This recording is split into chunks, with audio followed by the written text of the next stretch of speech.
friends. Here we are in sunny Brooklyn.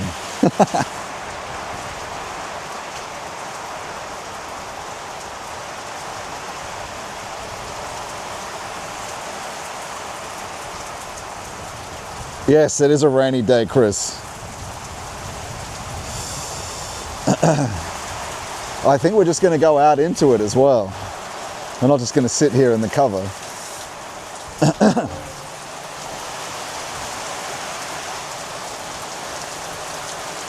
And today we're talking about, we're probably going to get a lot of condensation on the lens. In that sense, I might get a little rag out of my case. Bear with me. At least you can enjoy this storm while I get these things sorted. And I'm gonna walk out into it. I think I have my umbrella, and I expected this today, so I'm okay with it. I'm okay with getting wet, and we can keep the camera dry, and it'll make an enjoyable stream. I think. Out amongst it.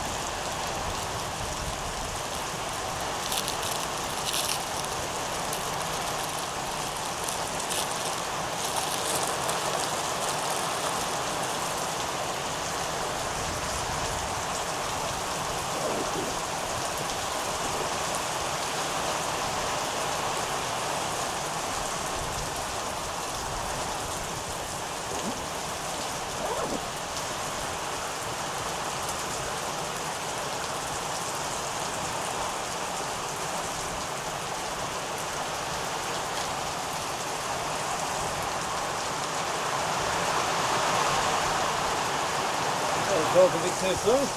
Huh? I said I might talk a bit too soon. Yeah, you did.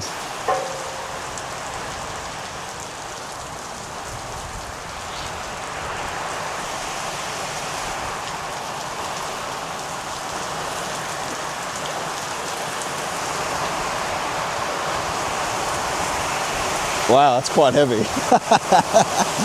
We're still going to go out in it though. Maybe after it passes a little.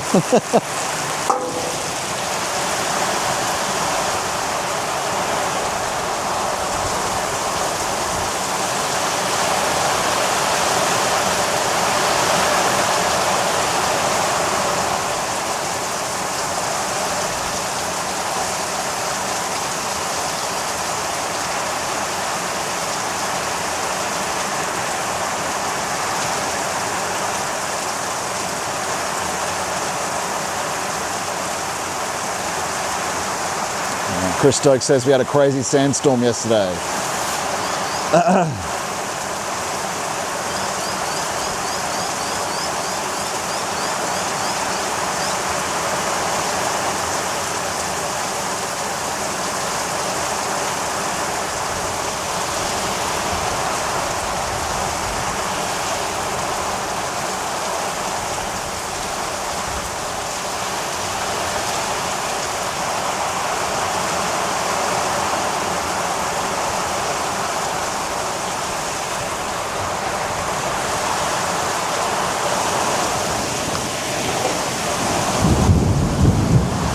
Wow.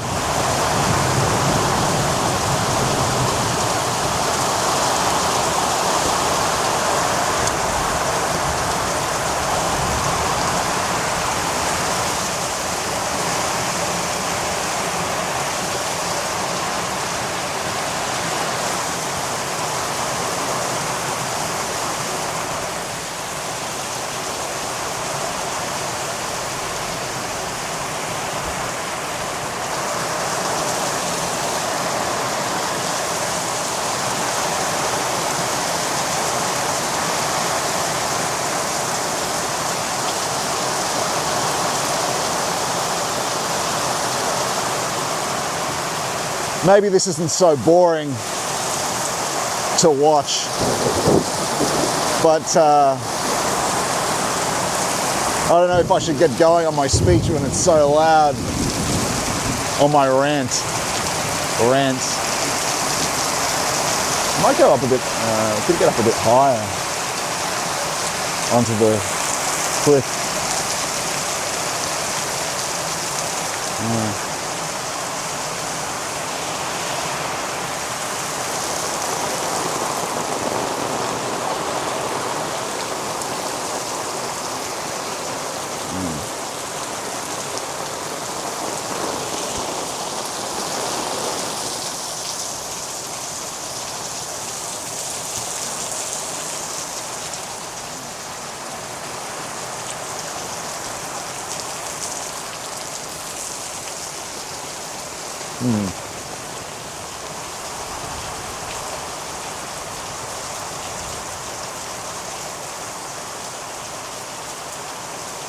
It seems to be calming down.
Huh? Nah. Pardon? Travelling. I'm just, I come here every now and then. It's a nice spot. Yeah. I mean, close enough. Just closer to Sydney, yeah. Castle Hill. Yeah. Yeah.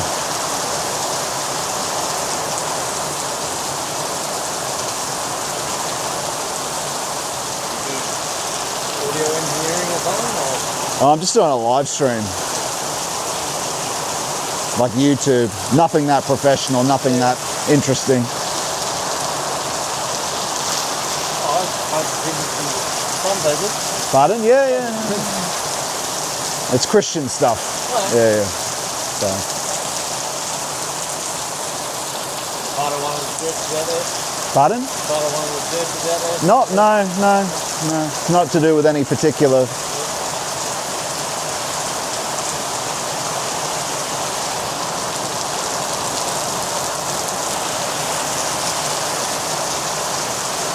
I was going to go out in it, but I might wait a bit. Not just a bit too heavy. I don't mind getting wet, but just a bit too much to deal with, I think.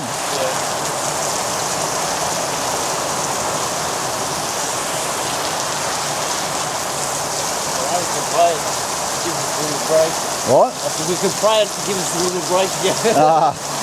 Nah, it's part of it. Yeah. Part of it makes the live stream interesting.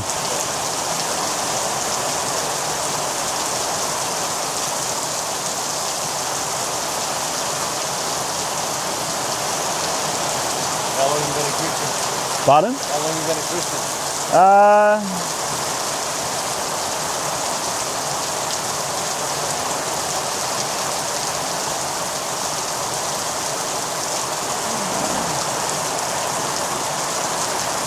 It depends what you mean by how long in terms of baptism.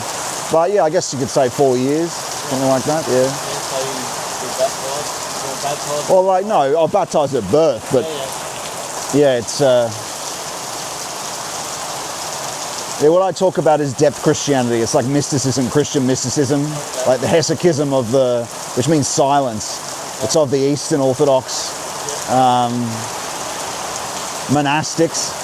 And so, especially in this day and age where we're attacked by AI and provokings on all manner of technology, it's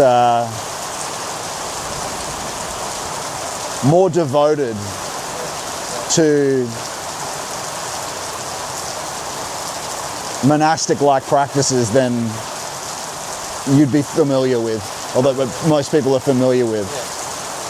Like at least it's like an hour of depth prayer in the morning and concentration practices, and then that's what actually leads to a proper disclosing of God. Whereas most people, they think it's just turning up and then reading the book. That's part of it, of course, and forgiveness, but what has to happen is that, to go to the essence of things, to go to the ground of things, right? So, yeah. You got a Bible on you? No, I don't, no.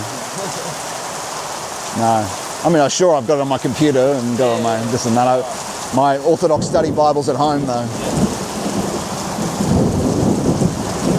Why do you want one?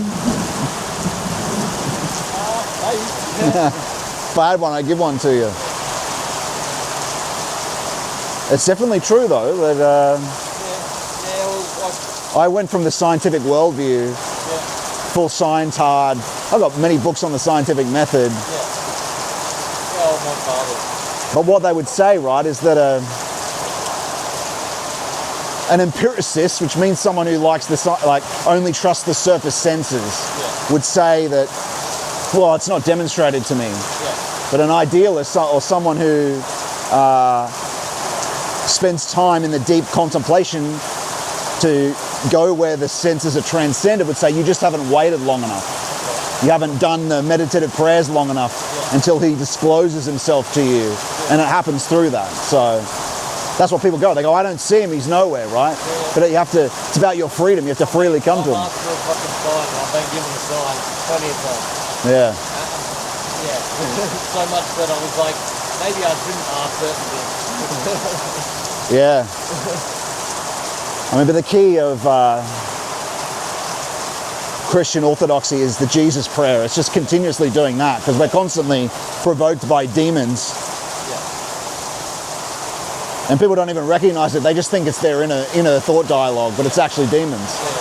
And so that's what you're doing continuously throughout the day with your breath, right? You're dropping your attention into your automatic breathing and you're allowing that to determine the speed of the Jesus prayer in your mind continuously. And that brings all the demons to, or Jesus brings all the demons to silence. Pardon? They had an exorcism performed on it? A what? An exorcism performed on it. Oh no, it's not necessary. Yeah. It's only if you're possessed. Yeah, I know. And then you have to actually engage and accept the demons, because Christ is always there to free people if they're willing. Because he's the master of the demons. They're nothing to him. Yeah.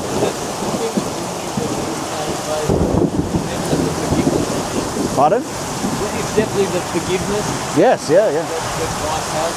Yes? Yeah. Like I went to church last night before, and one of the preachers was talking about freedom, and I went and asked him after the service. I was like, "What do you think the direct opposite of freedom is?" And he said, he couldn't answer. He said, "A lot of people will say that,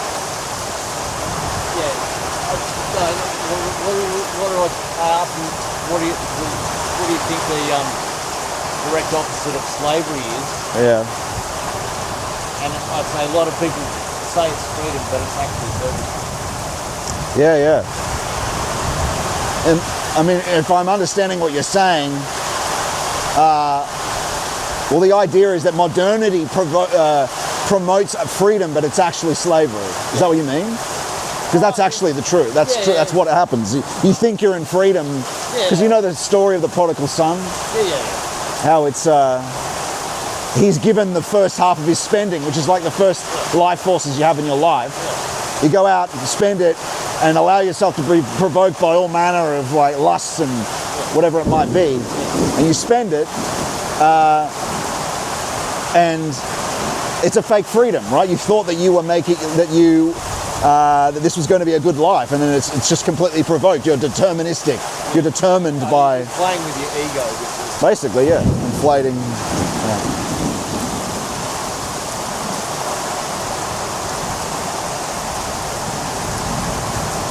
or whatever else is came with the ego. Yeah. Well, there are other types of, like pride is a big inflation. It's definitely certain demons do that. With all sorts, there's many temptations, but they all center around, of course, the temptations of Christ. They're kind of archetypes of all the other temptations that occur. But the beauty of the process is that he's already overcome those things, and so he helps you as the master, right? When St. Paul's talking about it's Christ who lives and acts in me, it's a fact. Like he joins you as a experiential fact of your experience, right? Like you just have to put the time in your hour a day of depth prayer and concentration. And of course, forgive everyone that's ever wronged you as well, right? Which is easy. You know how you do it? You bless them. You think, Lord, bless this person, and that's it. You don't even have to do any grand gesture or anything. You just have to, but it has to be everyone who's ever done anything wrong to you, and no matter how bad it is. My cousin was like, you got to forgive your parents, like, not me. Sure. Yeah. Because my dad, blatantly atheist. He what, sorry? He's blatantly atheist. Yeah, look, that's the same with many people, man. My family are all like secular atheists. So, but, that's what Christ said. That's what he means when he says, turn father against son, son against father. Yeah. Not like, he's not telling you to go turn against, but the fact that you become and follow him, you have to put him first. Yeah. But that's all for their good too. Like it helps your whole family, the fact that you go to Christ. But you just have to put God first and everything goes all right.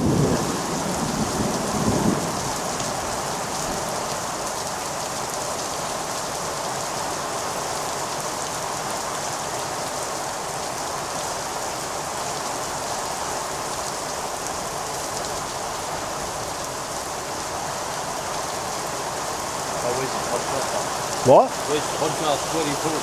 Just on YouTube and like Twitter and stuff, yeah.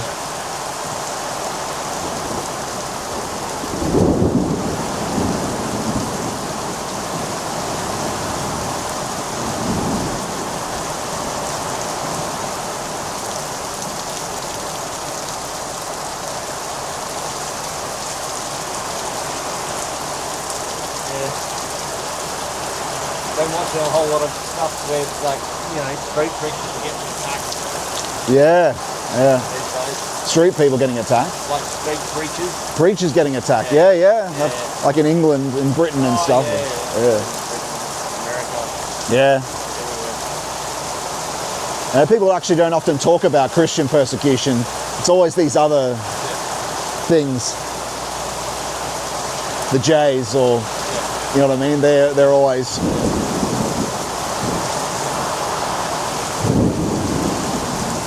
Wow.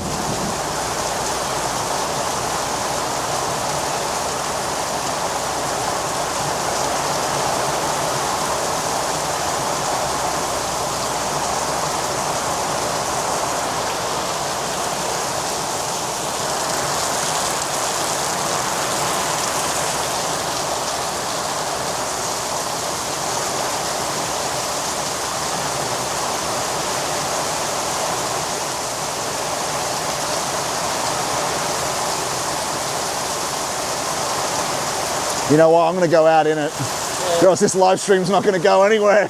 Nice meeting you, man. Thanks for talking. Have a nice day. See ya. Oh, I'm going to go for this, friends. Of course, I'm going to get, my feet are going to get soaked, but the camera won't.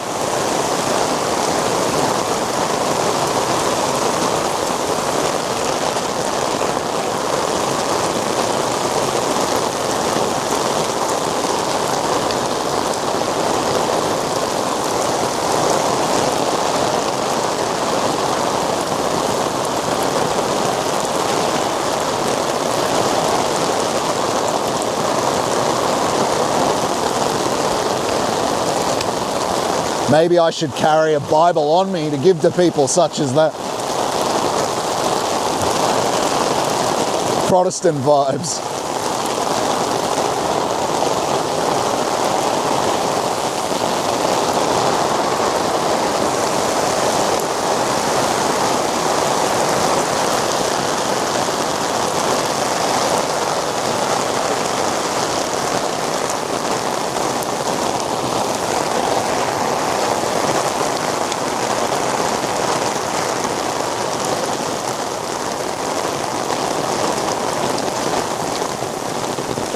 How are we looking here? It's probably a bit foggy for you guys. It is a bit foggy, isn't it? I'll see if I can clean that off. Hang on.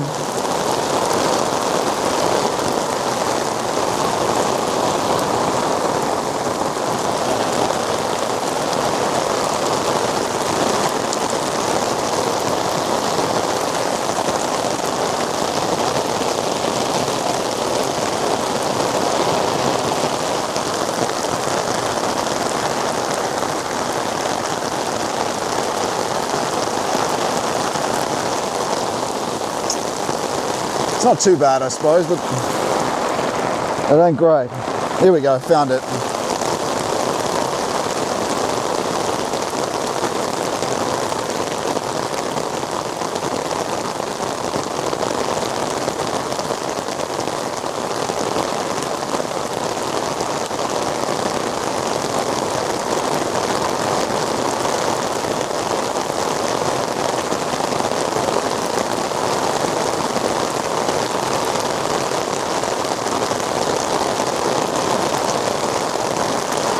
All right, that's pretty good for now.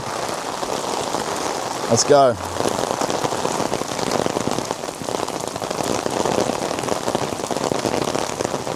So here we are.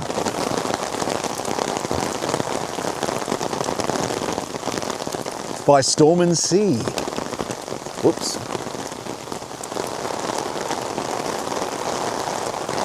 It's interesting the people you meet, although I don't know how much of that conversation you guys heard because it was so loud and you might not have been able to hear him on the mic, but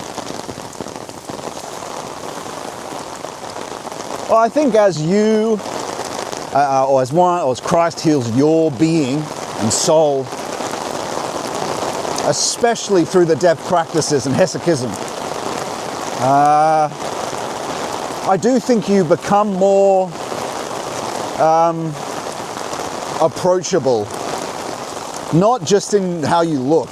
There's something spiritual going on as well. At the same time, you'll find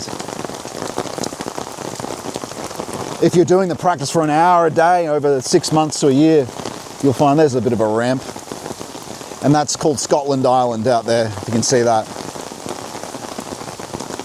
How are we doing there? More liquid squirting on the lens. Oh, you can see it good. Scotland Island.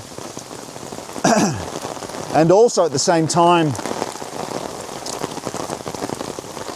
well, you might not notice, because as part of the pathway, you go through the symbolic pathway of Christ. Your will becomes crucified in obedience. And a phenomenology of that is noticed very simply when you're keeping your body very still. Over the course of months, you'll notice the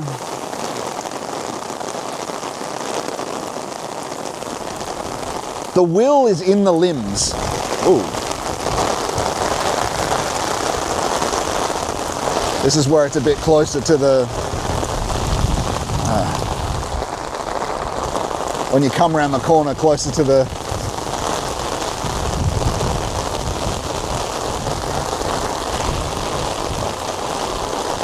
coast, right? So you get wind coming straight through the... Like, I think the storm cell is that way, for instance.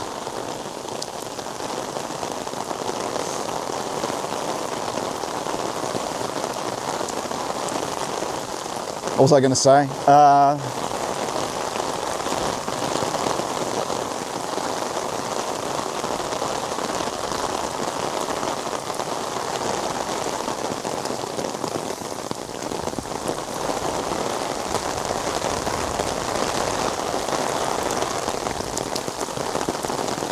I was saying,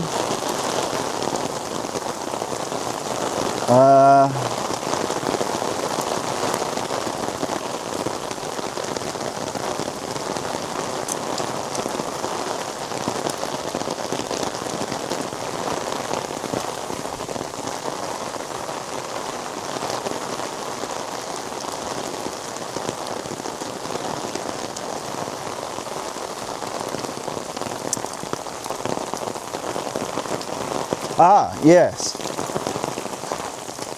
The will, an early phenomenology or phenomena you notice, or this, by me describing it, it is a kind of phenomenology, meaning it's phenomena being made known and talked about. Although it's probably more rigorous. It's to be more rigorous to be called phenomenology. So let's just say the phenomena, if we're being philosophically rigorous in our wording anyway. But let's just call it phenomena then. That you may notice is a kind of like, once you've been sitting, you've settled in comfort in your place of contemplative prayer, and for your concentration without effort, you might notice a re-emergence of a sort of slight discomfort across all your limbs. This is a kind of minor crucifixion of the will, because you're becoming still and the will's going somewhere else, right? And so you could articulate it as if it's like a pillar entering you, and then the body becomes even more deeply relaxed and still. Like a pillar, we're becoming like a pillar to the world, literally in our withdrawal in the concentration without effort practice.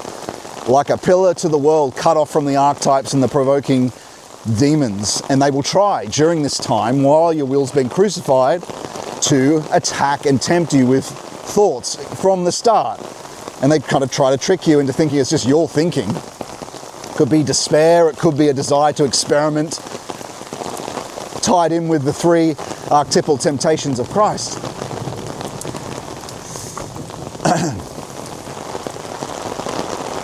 Jump off the temple to prove that you're God, turn stones into bread, and these can be unpacked in many ways, these three archetypal temptations.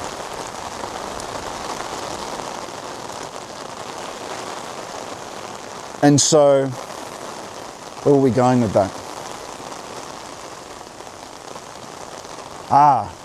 When you're going through this process, that's quite a large monolithic rock, isn't it? Might as well quickly have a look at that while we're here. When you're in this process, the will is being, like I said, the will is being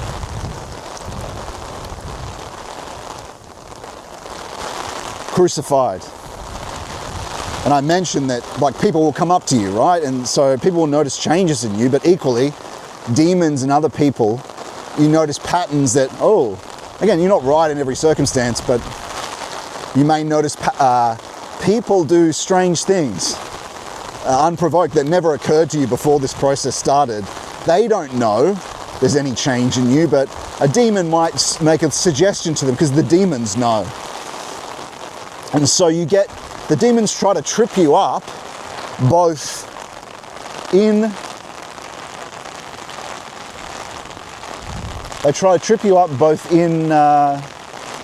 interiorly through temptation and exteriorly through people, even people you know, doing things they wouldn't normally do, maybe being blasphemous and attacking our Lord.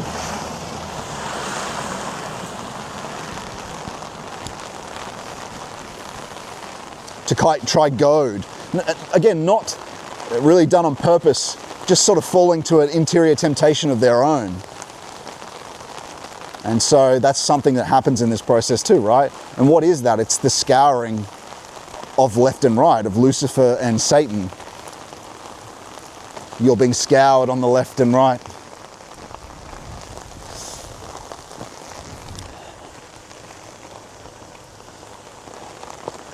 And so, yeah, many good things open up, but also you have to be wary of other stuff that occurs. Because this road carries, as I've talked about, this road carries also moving up from the bodily temptations to the principalities and powers, and then the higher fallen hierarchies of the left.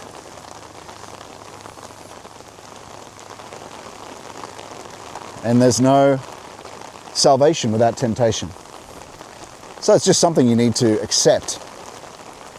But of course, the Lord's always there. And as we go on, we become more and more reliant on Him instead of self-reliance. We become more and more humble, recognizing we don't have the powers to do this. You're kidding, right?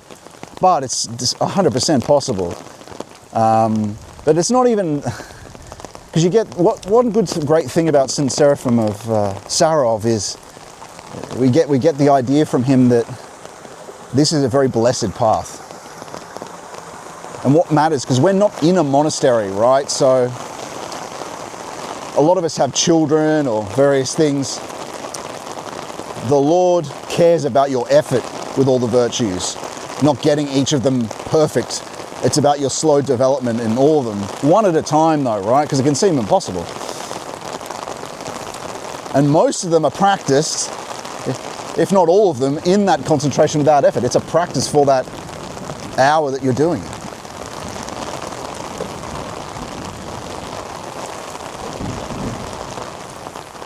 And so as that develops, we're becoming or leaving a being that's solely focused on the horizontal aspect of life, the physicality, the materialism, or any other isms that are horizontal, or any other isms that are delusory idealist as well, are still horizontal in a way, or an in-between. They're kind of an in-between. They're still false spirituality. And so when we understand this vertical and horizontal, this concentration without effort develops in the Jesus prayer we've been attending our breathing. In this Jesus prayer is almost a divine memory connection to ancient breathing. Primordial man, and I don't mean this in following the Spurg history of scientism for what primordial man might be, or ancient man. But the point is that vertical breathing and horizontal breathing were united. What that means is vertical breathing is prayer and meditation at the same time. Concentration, meditation, contemplation. And so what are we saying? We're saying the physical breathing was united with those things at the same time. Breathing. And at the same time, this total breathing, could even say it's sort of a pre-fall breathing. This total breath was contemplation, meaning beholding God. At the same time it is and was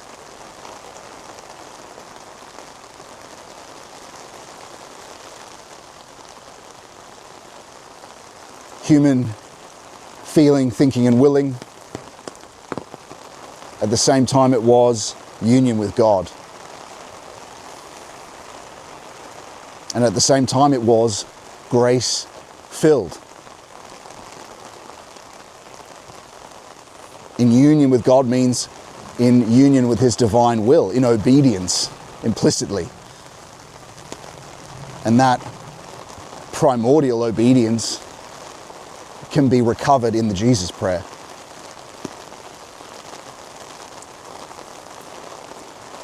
And that's why there are some incredible, mysterious quotes by saints in the Philokalia describing the breath. Combine watchfulness and the breath with the breath and the name of Jesus. So not only is it simply an external breathing, an external speaking of the Jesus prayer, many saints of course say it's how it develops is it actually becomes impossible in Hesychism to do the Jesus prayer out loud later on. It has to be mental. And that's in St. Gregory of Sinai, I think that's talked about. Or it might be, I'll have to get the exact saint, but it's one of the saints of the Philokalia. And there's another quote about the breath being influenced. It's more obvious that it's talking about it being influenced, the speed of the breath.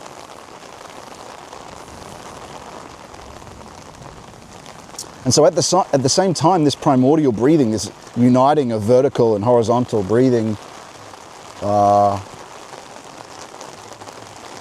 was also worship, deep worship, deep faith, or complete faith, really, and obedience. Doing your morning concentration without effort in prayer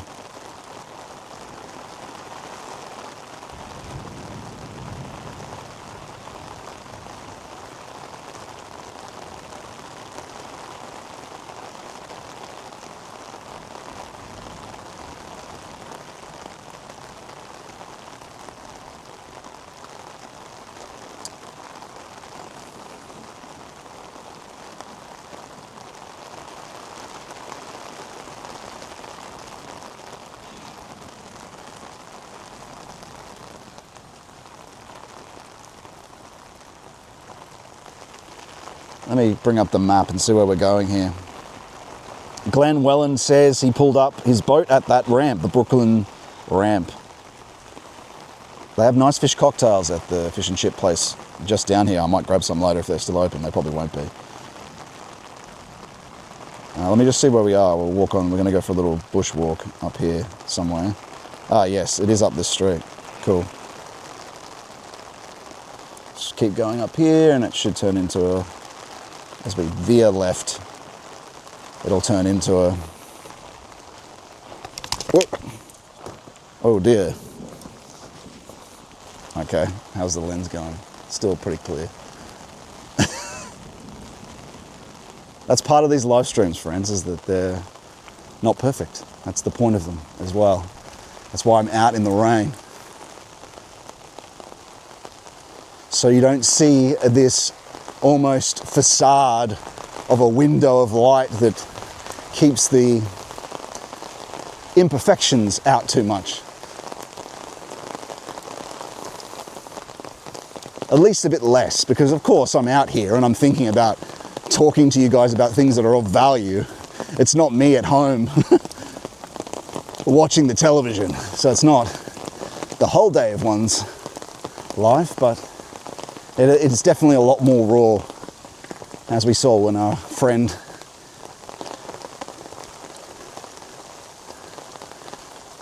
had a chat.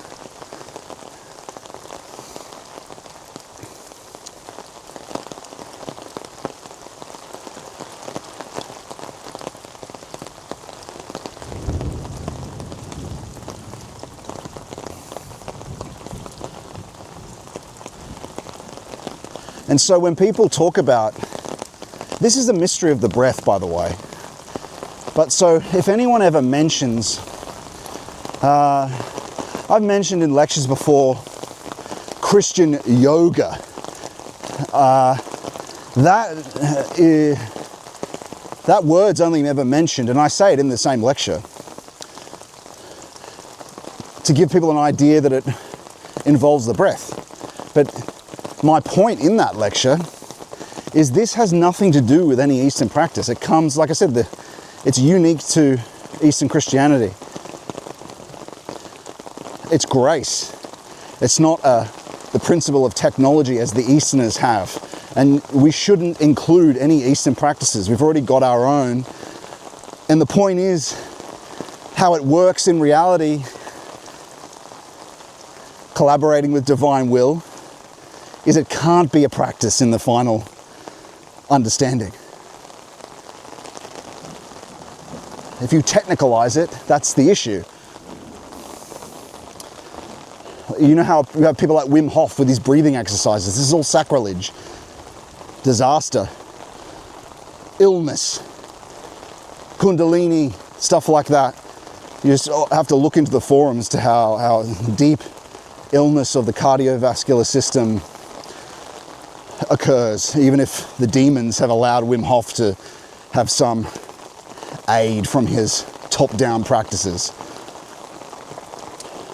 There's even one gentleman who's seen from Wim Hof in a true Western style, has a great friend of the fellowship, a Cambridge engineer, spoken to him about and hopefully he doesn't mind me sharing this anecdote, he's trying to create some robot machine that breathes for people a certain, type of breathing for healing purposes.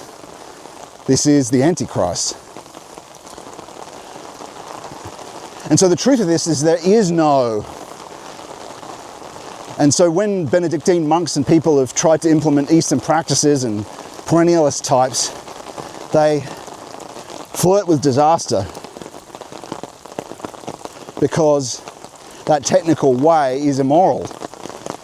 It's passive-active. It's all grace in the end. Yes, you have to do your moral effort, but every practice you engage with is a moral asking for Jesus' mercy. Notice that the Jesus prayer doesn't say, "Come here, Lord." It doesn't direct the Lord to come somewhere. He's the master. It asks for his mercy. He's a person. And he waits for you to realize this. And if you get tied up with Eastern practices, it's taking the opposite tact, as if you bring it about implicitly. Even if you think you want to keep the frame that it's not you want to keep the frame of grace, it's just the way it's done. It pollutes. It's like mixing a pagan, corrupted water. Below the firmament, the waters are mixed. That's why the prophets and Revelation is so important, because it's clean.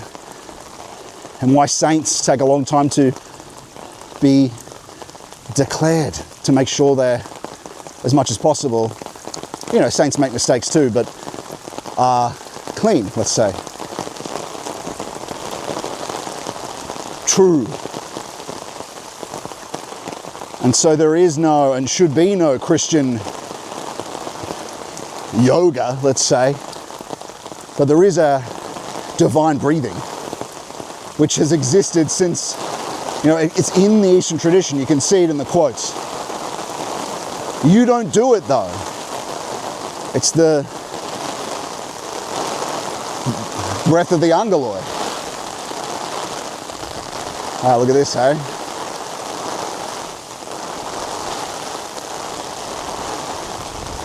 Breath of the Lord.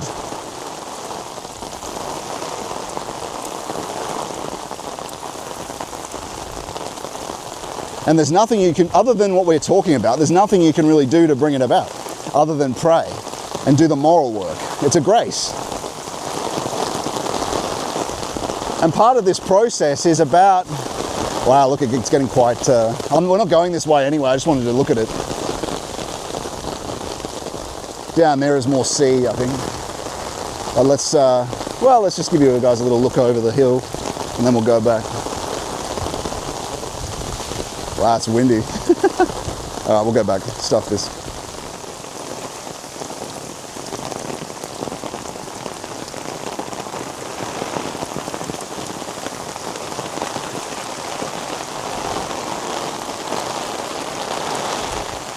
See what I do so you can have some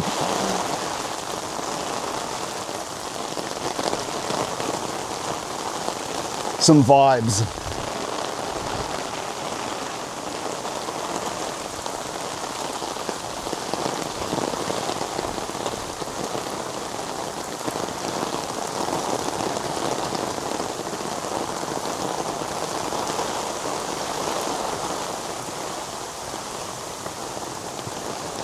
Oh look, you can see a bit of the beach there now.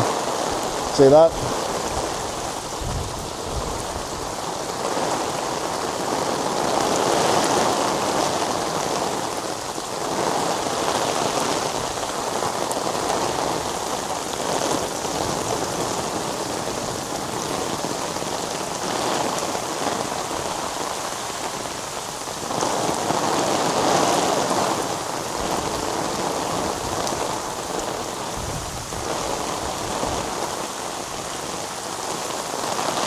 Last week we had heat wave, heat stroke.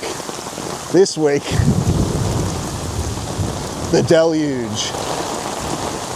And isn't this true? A true metaphor for what's coming, friends, and it's coming. The horns of war sound.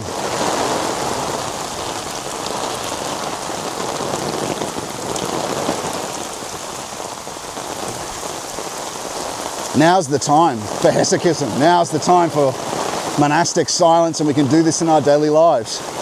Now's the time for the preparation to receive the divine breath. And as the distractions and threats grow, so the opportunity, because the Lord wants people to turn towards Him now more than ever, to receive His grace so others can be helped. So what great opportunity there is in that to move towards salvation. And there are tools to help in this process.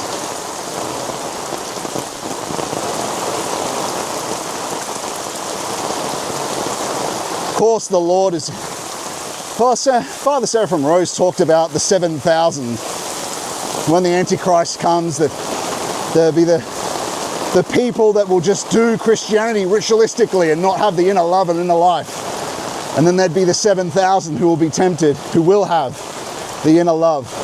They'll be tempted to get involved in will to power politics in this war as Christians, on the side of Christians as war, without sanction. The sanction has to come first. How's that look? You see down? At least there might be a bit of a view. Yeah, cool, there's a little bit of a view there. We get involved and we only check one aspect of a criterion for truth. We think, okay, we'll just check with our priest. That's not enough. That's a safe, incredibly important safety measure. But you also need a better idea of whether, or maybe a monk would be better. But you yourself need to get a better idea that you have sanction, I think, too, especially with matters of war and will to power, because it corrupts your soul. Even with the incredible peace and grace every morning with these depth practice and depth prayer, mystic prayer, even so, the temptations are still there. I feel them when I go on Twitter. This is why I don't have a home feed. The home feed's blocked. I check the DMs basically, or I check a certain list for groups of friends to see what they're talking about that aren't obsessed with that will to power. Hopefully this is still working. I'll go to the side and have a look soon, but I think there'll be some wet on my bag.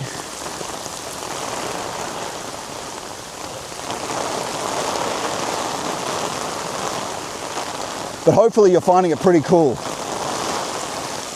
to not have to be in the wet, but experience that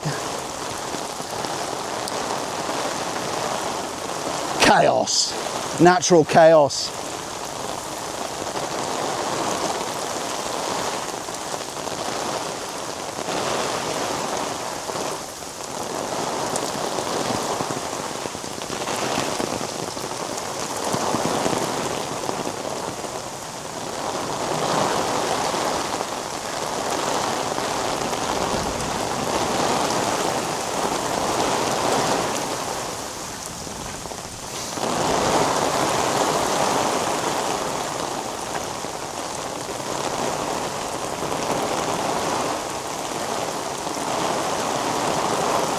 We must be careful with what pollutes our souls. Even watching something like a Jane Austen novel adaptation stirs kind of odd desires. These novels of... Essentially a novel is demon divination. I know this sounds very Puritan, but it is. Demons are tied up with desire. It stokes desire. It presents fake and false motive. Of course, these things seem harmless. Oh, I've forgotten what that book was. What was it called again? 50 Shades of Grey. Stuff like that. Actually stoke a kind of demon goal projection, and so these subtle desires and goals are stirred in the depths of your soul. Perversions. Humans are very powerful. Novels, books, speeches, essays, they're spells. It's Saruman! I just thought about that scene when Gandalf was at Kahadros. It's Saruman, he's trying to bring down the mountain! Saruman's trying to bring down the mountain. I'll stop it. But no, it's true. Novels are... I think this might be the pathway here to get back-ish. Let me just put you guys here for a moment. And let me check the phone.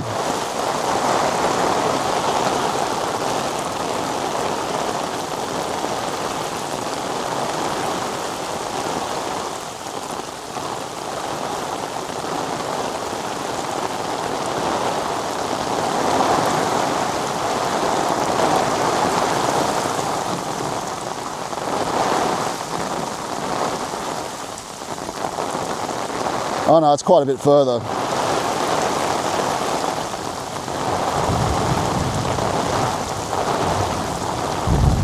Let's see, this is still working as well.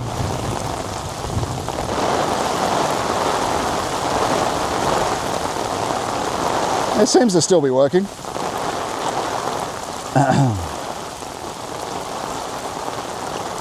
Good.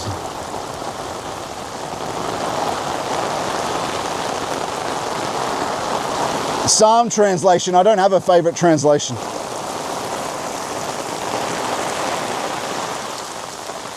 Although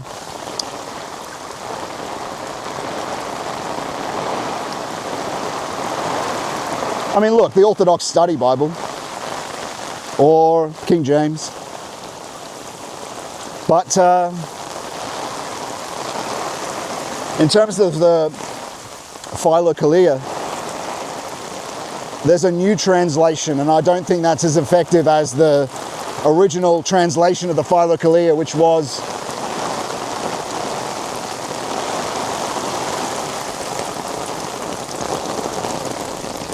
the original translation into English was championed. It was sent to Faber and Faber, and it was championed by T.S. Eliot, who's a notable conservative poet.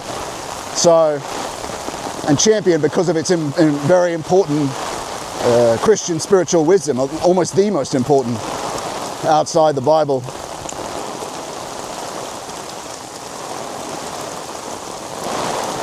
The Neptic Fathers of the Hesychast tradition. And so, that's having looked at both and understanding the practices myself,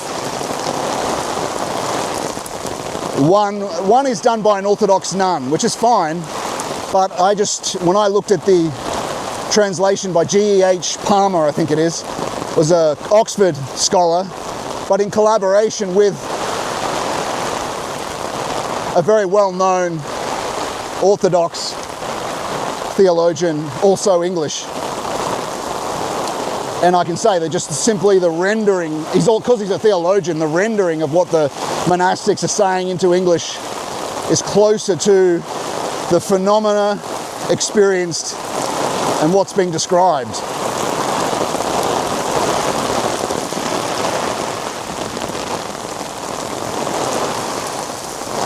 We'll push on.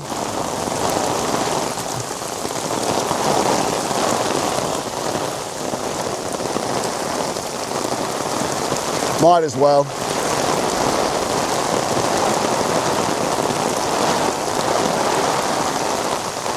And so you need to be very careful. Not only do you have to be careful with images and the people and how they're dressed and how they're walking past you on the street with eye lust and whatnot. Propositions themselves, novels, essays, all these things can transmit very quickly, even below your awareness sometimes. You're not noticing it's happening and you're assenting to it. oh, it's just a harmless movie. It's just a harmless novel. People in Victorian costumes, and what demons can attack you. And you see this clearly in the attack on children's storytelling, seeking to impregnate children with parasite demons. Honestly, as I've said so many times, the ancient way of thinking aligns far better with, and people are recognizing that even in complexity science, and these various people that were formerly tech or futurist orientated now are becoming Christian, because they're seeing that, oh yes, demons, hyper agents, these all the church fathers, these great saints, great consolation and great good spells come from them. The gospel, good spell. Even simply by reading them, there's something deeper, something alongside is remembered. It's not in the proposition itself, it's not in the tone. The divine discloses itself through these great saints to you in a secret way. And this aligns with what Plato is saying when he says things aren't acquired, knowledge isn't acquired, it's remembered. It's true, it's disclosed from somewhere. And when it's a particular divine knowing, when the saints touch something of true spiritual content, it's not merely the natural world. Everything else isn't content at all. True authority is the Spirit, is what transcends the senses.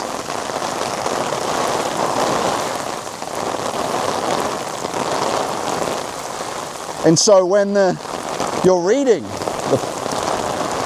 these saints with the right approach and mood, after you've already done your depth prayers, your mystic prayer, your concentration without effort in prayer, you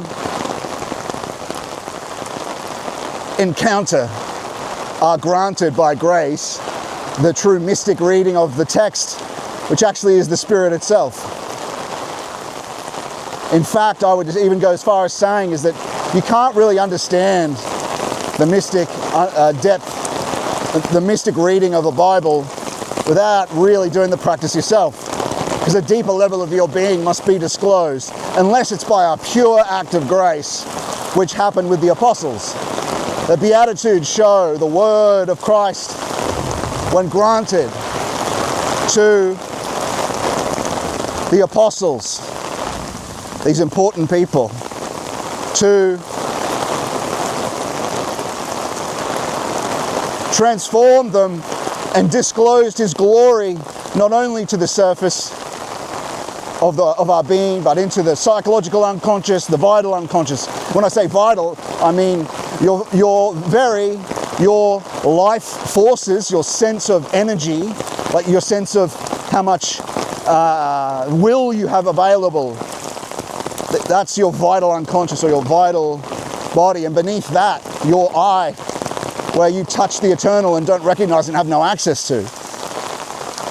That's what Christ's word invigorated, quickened, and showed his glory to.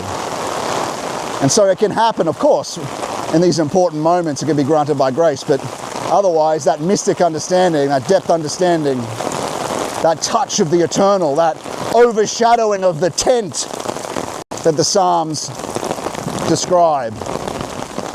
How fitting is the thunder,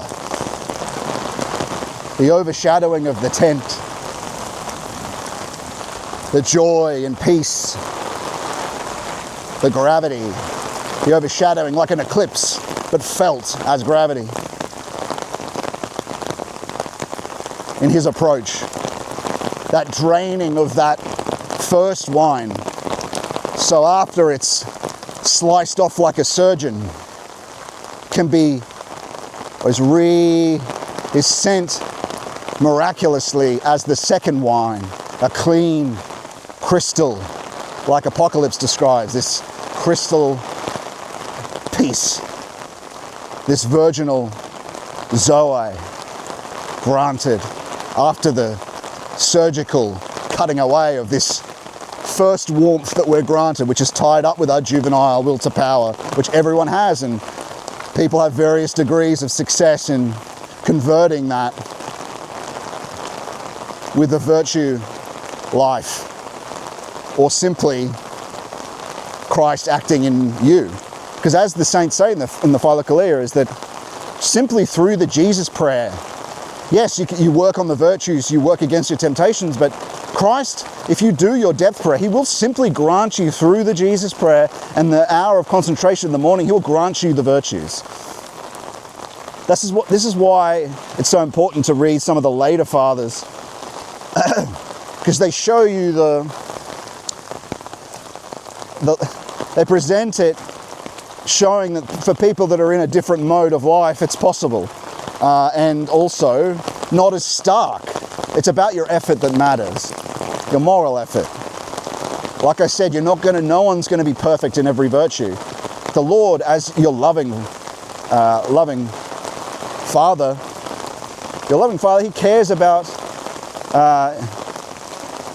you're just being slightly better than your current best is. Slightly better than you are now. Little by little. So he provides the rest of the forces, right? But you have to repent. And this is where we have to acknowledge our sinful nature and repent.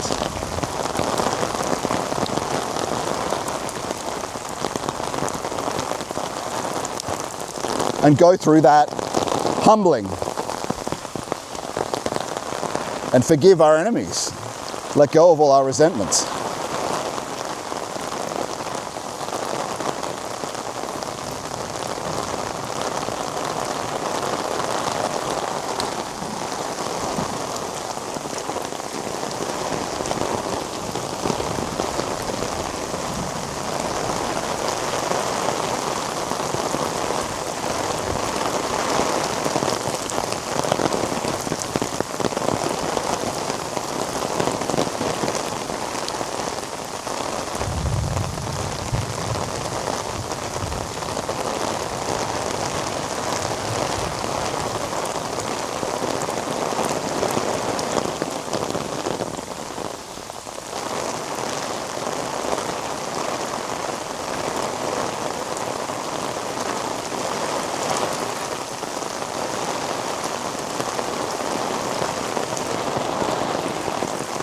And through this, what are we doing?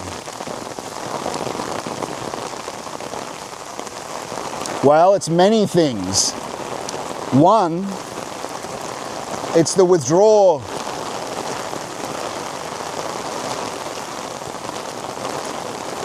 of the will from the world, of desire from the world, of the archetypes of the eternal recurrence of the pagan churning of the third of the Ungoloi who was swept down in the fall. Cut off demons, right? Dying demons that can only gain some sort of force through us and through tempting us. That's why they are utter enemies, Lucifer and Satan are utter enemies, the fallen hierarchies, because they're like parasites. They use us to pursue their agenda because they can't do it on their own. They can't move or do anything on their own. They have to use us.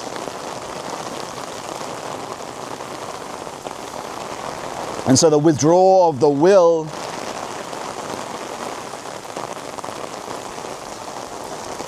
let me just check that this is the right way.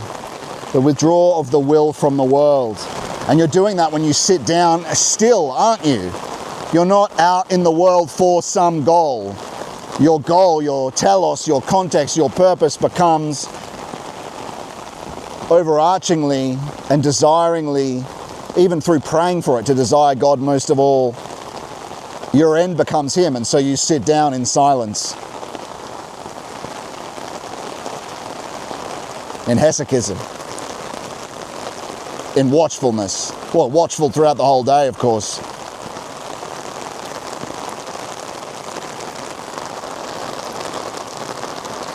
And so you're practicing by your limbs being still. Well, like I've said many times, you have a will to grasp. You have limbs because you have the will to grasp. You have hands, rather, at the expense of others. You have legs because you have the will to advance at the expense of others. The will comes first, then the physicalization of the body. Now you have a head because of a will to greatness, a will to power, which is converted into heart, the true center of being, which the ancients were in a deeper communion with. The center of consciousness for them, and you can see this in some quotes, you're really going back into a different human being when you're looking at the Philokalia. This is like the last text is the 15th century or 14th century. For them, comprehension is in the lungs. So if reason and comprehension's there, it's not in the brain, right? Whereas we really very much feel the center of consciousness is in our brain. And so in some ways, this restoring of the breath is, we're going down to the breath and towards the heart. The heart becomes the center of consciousness again. So the emotiveness that comes from the divine beings is not a regular emotion, but that zone from which it comes throughout the depth of practice, the center of consciousness moves in a sense over a long period of time to the heart, to the rhythmic system, where Christ can dwell. And so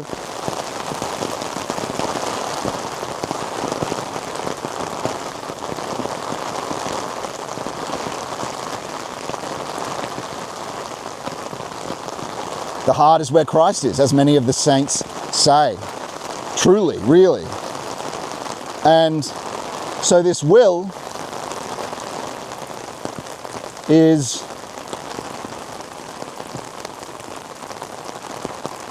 which is tied up with the limbs. Your limbs are stilled. Your limbs only exist because you have this will.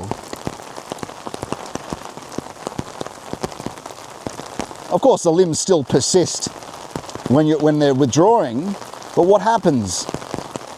When people talk about wings, what is that? A current of the will. Angels, their will touches your will. Divine will touches your will. You're granted wings through grace, and you prepare for that, and it can only be a preparation because it's up to the Lord in the end based on your personal relationship. He waits for you to actually have a relationship. Yeah, there are so many people that are acting in the name of, or saying they're acting in the name of Christ, and then as we see what will happen, he'll say, I never knew you, because you didn't do these practices, right? Because you didn't do what the hesychists do.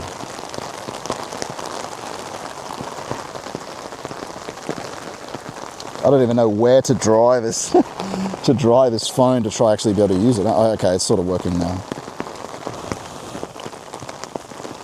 Okay. I think this is the right way. Yeah, it is. Good. All right, down we go.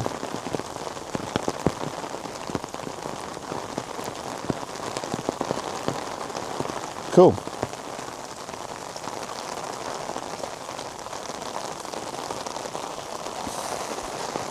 And so that's partly what's happening. Isn't that cool? That's neat. You can see where the train goes, and you can see the mountain through the fog, or the hill through the fog. If this is still working, of course, I think it is.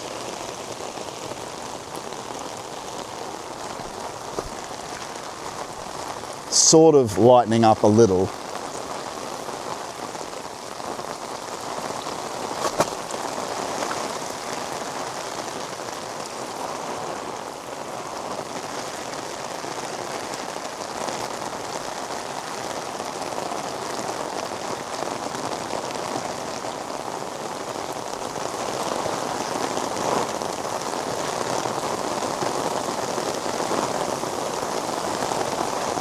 And so the 5 dark currents of the will through your poverty, obedience, chastity, which is all practiced in this morning, practiced at the same time. It's being withdrawn from the world and then embraced on the other side. And it's through the Jesus prayer. And what is this also when I'm saying that wings are granted? This is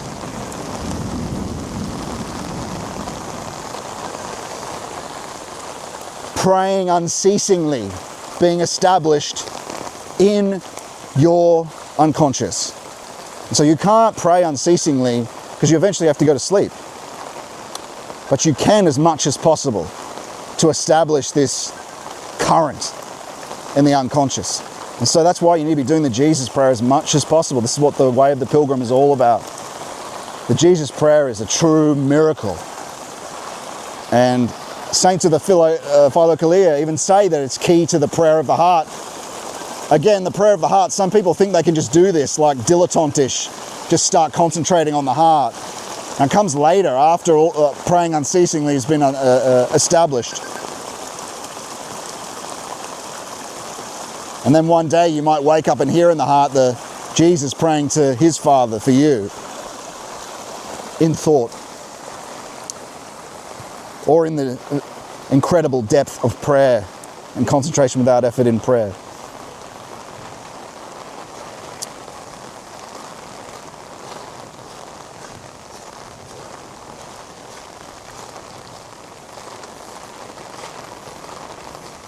And so wings are granted. That's praying unceasingly is granted a connection to the Lord that can never be taken away. Feeling of the presence of God that can never be taken away after that. But you can still sin, and you still have to then, through praying for his loving mercy, we always must run to him and pray for his loving mercy, because we fail. Even in this process, even when we can achieve union and contemplation and beholding God, we still, like perfection has certain levels, right? Union has certain levels. And so you having the grace in the breath is a level of is union, but it continues your whole life. So, and you can still and the saints talk about this in the Philokalia as well, is that from that perfection you can still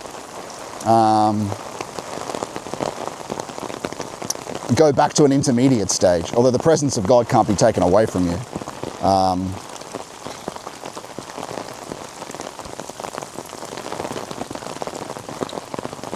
And so you've got to stay on that path always. The path must continue. But what an incredible path it is. Incredible, full of true life. True golden mean between virtue's boring and vice is disgusting. The way of Christ is the way.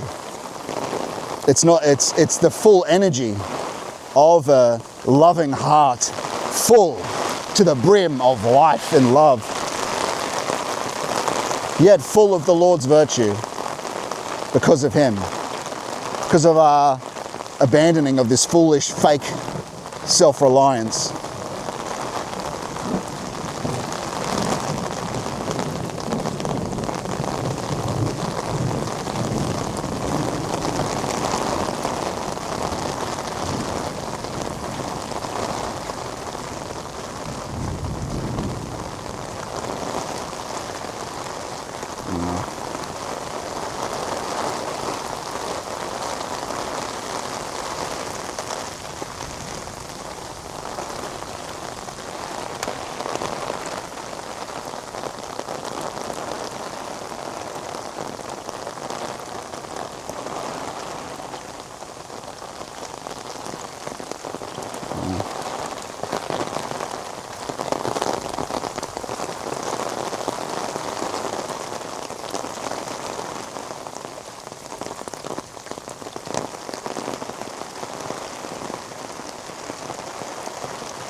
that power line looks a bit exposed on its own. That's why I'm a bit reticent to go towards it.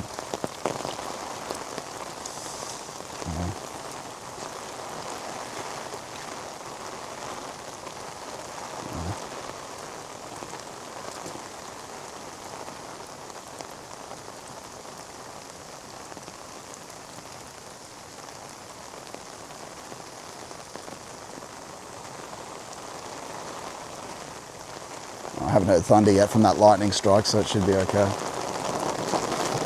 It's far enough away.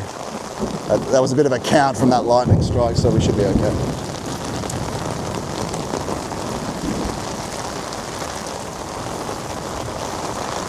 And so yes, this praying unceasingly is also the wings of the angelos granted to you. And what is that at the same time? That is also, I mean, my feet are already wet, so it doesn't matter.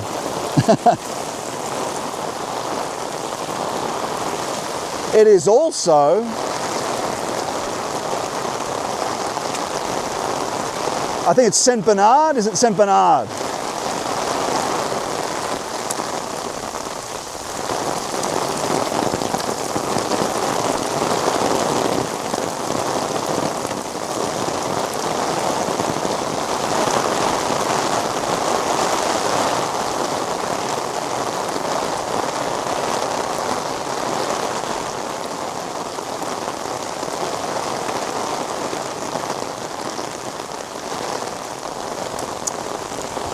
Talks about the doctrine of the divine the likeness and the image of God. The image of God can be burned, but it can't be destroyed. But the likeness can be completely warped. The image is the essential structure of the human being. The likeness is the functional structure. And what does function mean? Way of being, a way. Because a demon is kind of like a way of being, a warped way of being, an outcome and a procedure to achieve it. It's our functional, active being, right? Our executor, X in the world. So this likeness can also be compared to what psychologists call the empirical self. It's made up of all the ways of being and ways of doing, procedures, potentialities, right? Like when the Greeks or Aristotle, they talk about virtue, virtuality, your potential self, right? The potentiality is made up of your skills, and the world appears a certain way based on your skills. And you are essentially a way of doing. You're made up of the spirit of different actions, habituated, and procedures. That's your functional structure. There is a divine version of that. It's called the way. So Jesus is the new Adam. He's the way of doing, or way of being, or potentiality and action of the ultimate perfect man. That's why he becomes the master and can show you how to, because he is the completely healed and recovered divine likeness of man. The divine functional structure in pre-fall union, in breath of mortal and divine will. And so, through him, that's why he's called the way, the truth. Well, we're talking about the way in particular here. He's also the truth and life, of course, but that shows you why he's called the way. He's the ultimate way of doing and way of being, and he is the future way of being at the same time, right? He's the way of all ways and always, because he knows what the future is. He is the future. What will be. Remember, his name is I am, I was, I will be at the same time. There's no getting away from it. He wins in the end. We win in the end. It's just that a lot of people are gonna can get misled along the way, but we make no mistake, it's over now since he incarnated. We win in the end. It's just there's going to be a pain on the way if we don't work towards salvation. Now, kingdom of heaven now is at hand. Do it now while you're listening and recognize that maybe Scott's talking about something. Maybe the saints are talking about something. I'm nothing. Don't get me wrong. But the saints are talking about something that has to be done now while I'm alive. Maybe I should devote this time, especially in this apocalyptic hour. The end is closer than you think, right? Get it done now. For this hour a day.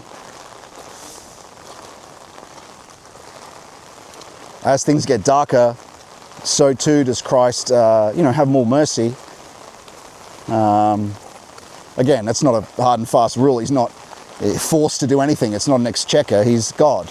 But he made promises to us as our beloved and loving Lord, and he is a truly incredible, loving, thank God for that.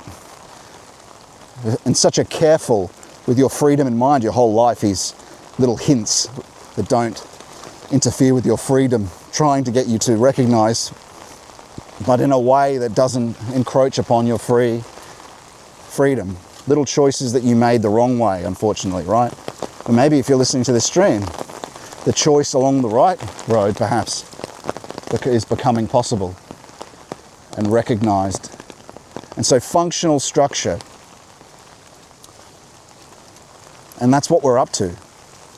It's virtue. Virtue is the reforming of the low empirical self, this perverted way of being that we've become. The vice needs to be reformed. So the executor that we're only familiar with in modernity, we don't really have access to the divine image. You could call that the transcendent self of God. But of course Christians interact with. Now, while you're in a low state, remember we called it the functional structure, the way of doing structure, this virtue being, this virtue engine of way of doings that make up our bad habits, our sin. Oh wow, okay. I don't know if this footpath, is this a footpath or is this just water? Maybe I missed where it continues. Oh, go back. Might go, I think that might be it up there actually. It looked like it was coming down here, maybe it's just the water flows.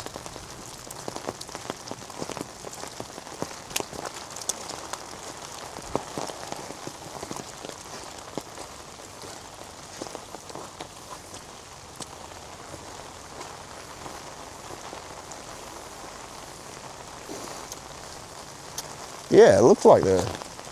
Let's have a look where we are.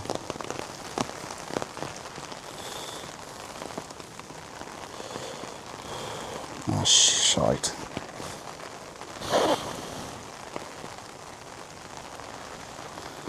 Ay.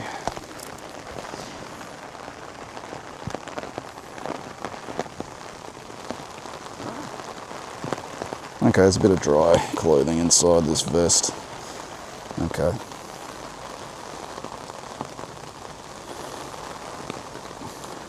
Okay.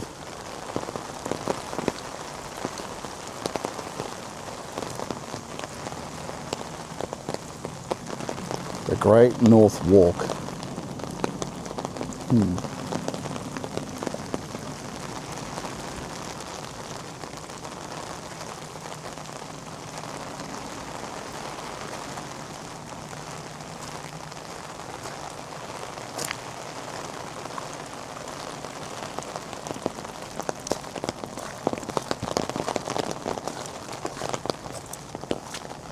It seems like this is it.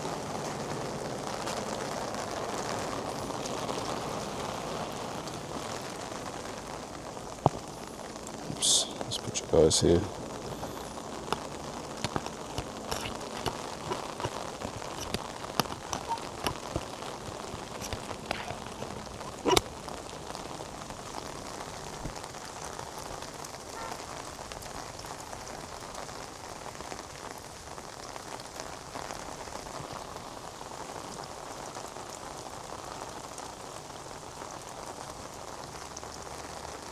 Okay, so it's supposed to veer to the left. Kind of looks like that's it, doesn't it?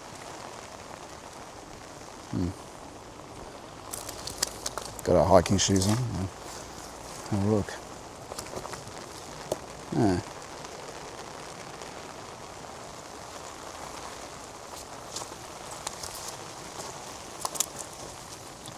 Check the satellite image. Give me a moment, everyone. I'll be back to our talk on the functional structure in just a moment.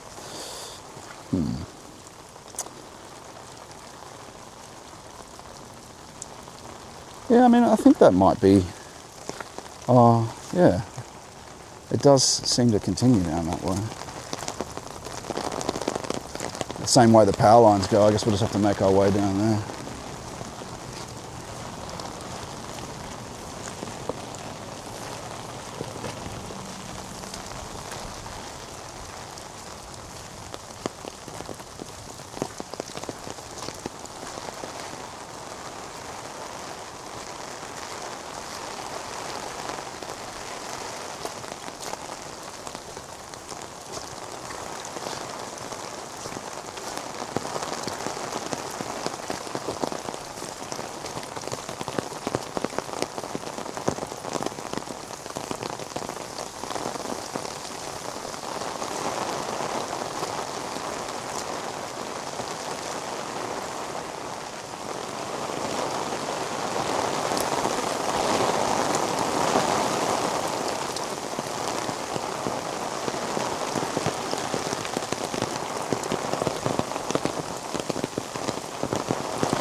Yeah, I think this is it.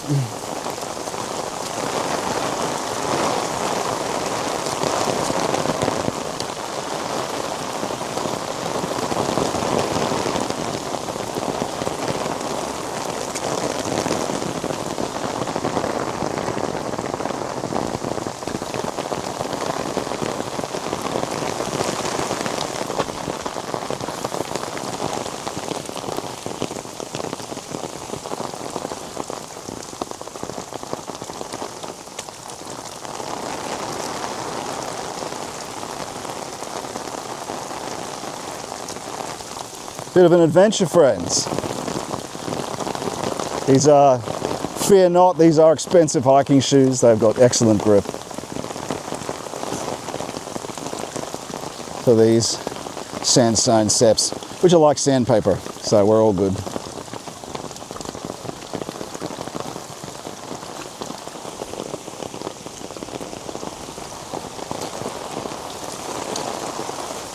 We're almost through. Isn't this cool? Bit of an adventure through the river. The new Rain River.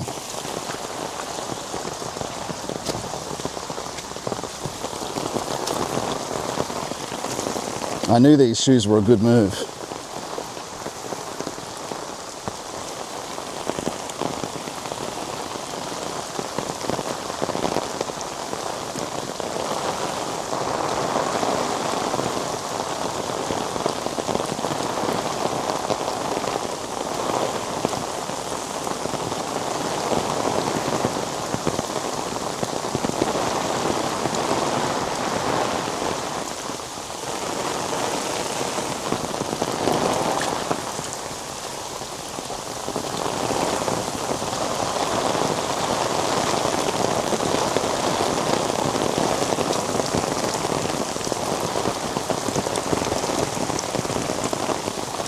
And so we were talking about the functional structure.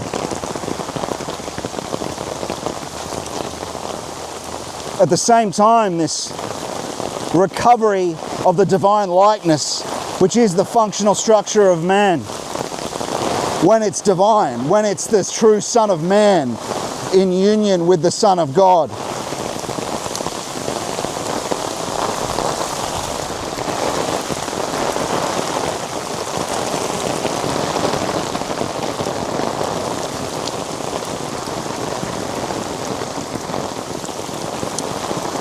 Well, we are the non-likeness. It's a sin. The functional structure is, like I said, it's full of a lack of virtue. And as we said, what is a virtue? It's a way of doing.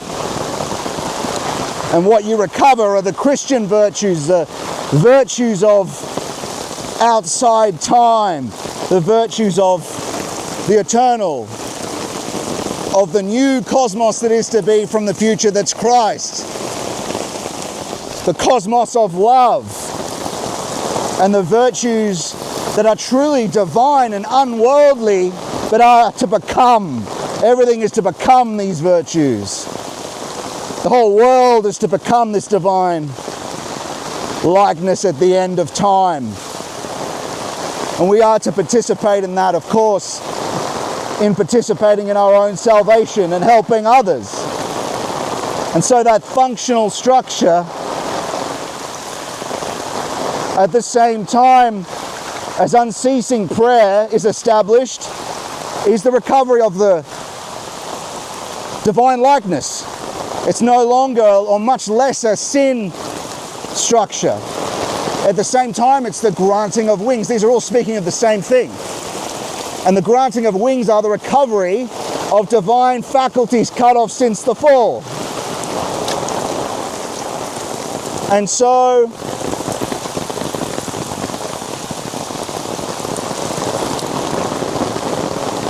each little move you make, well, not you make, you collaboratively undertake through your obedience to Him and His commandments, through your obedience in the most obedient thing you could possibly do, which is do your concentration without effort in the morning, in an effort to go into the wilderness with Christ, is the most obedient thing you could do, because He wants you to be able to recognize Him, and then it's much easier for you to, with Christ acting in you, follow and know His divine will.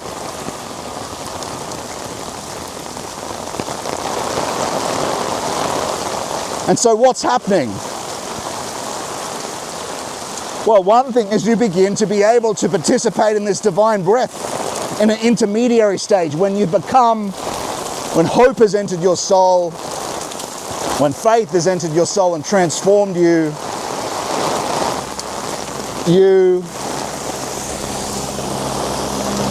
hope is illumination. You're in the intermediary stage of illumination and participate in the divine breathing.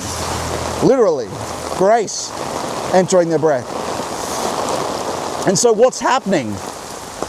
Well, when you're in the non-likeness fallen state, you're not left alone to your devices. The Lord grants you a guardian angel, this kind of third being between the image and the likeness, or the non-likeness and the image of God. Remember, the non-likeness or the likeness can be completely obliterated. As a vice turns into a vice engine, you become essentially, in your empirical self, a kind of demon. But your image can't be. The image of God can't be ever. It can be burned, but it can never be taken away. That is the essential structure which grants you essential freedom of choice. Now, every little bit you make as you begin to love not only your ethnic group, not only your family, but all mankind, and serve more than your own individual mission, but to help others, and also, of course, through the grace of God, you're granted the faculties that guardian angel has as his level of the hierarchy.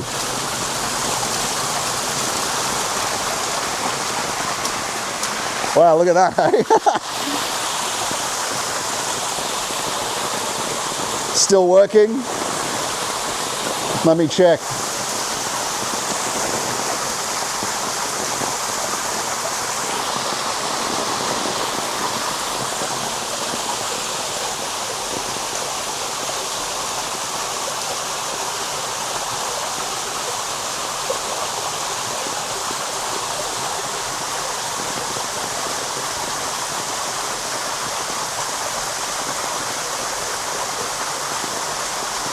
Wow, still working. Although it looks a bit blurry.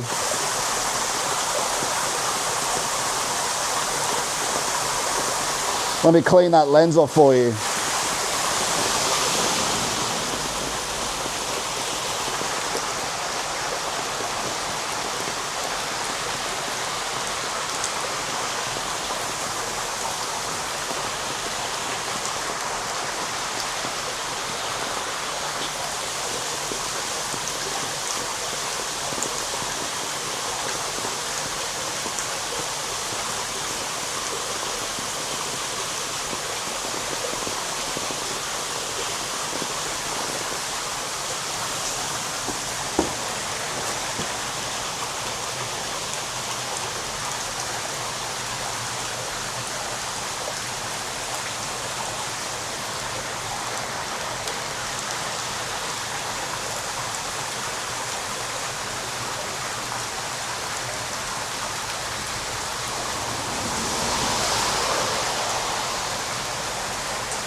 Should be working now.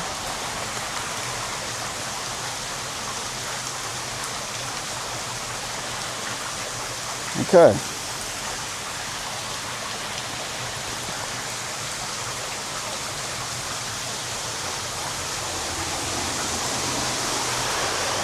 It's still a bit foggy, isn't it? Or is that just the screen?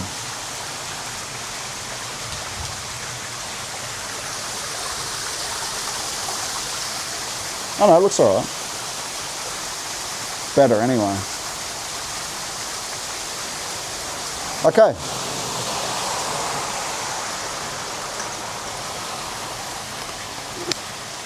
And so we were talking about the functional structure, like I said, and the transformation of it. The divine image is the essential structure. It's the freedom, that essential freedom that can never be taken away, that's yours forever and is protected. But you can certainly damage the likeness and make it, it'd take a miracle to recover it. So believe me, don't make the mistake of these Eastern practices that obliterate that divine thing that is to become the divine likeness. You destroy this as the Easterner and you abandon it, and you're abandoning the Lord's mission for you.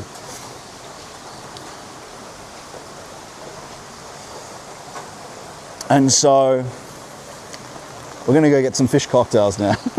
Sit down and read a bit of our Steiner book. I hope you enjoyed our little walk in the apocalyptic storm. But such an important subject, the alignment of what's talked about as the praying unceasingly being established in the ground of the soul through praying the Jesus prayer as much as possible and concentration without effort in prayer, going to the essence of things, is the same thing as the granting of wings, is the same thing as the recovery from the non-likeness functional structure that you exist in a kind of vice engine with some virtue, is a recovery of the virtues of the divine likeness that is Jesus Christ, that also existed before the fall too, the Son of Man. And so what's also happening there is as each part of the divine likeness is restored through Christ helping you, through the Jesus prayer, through establishing of his virtue in you, which are the virtues that all people will eventually one day be in this cosmos of love that's coming.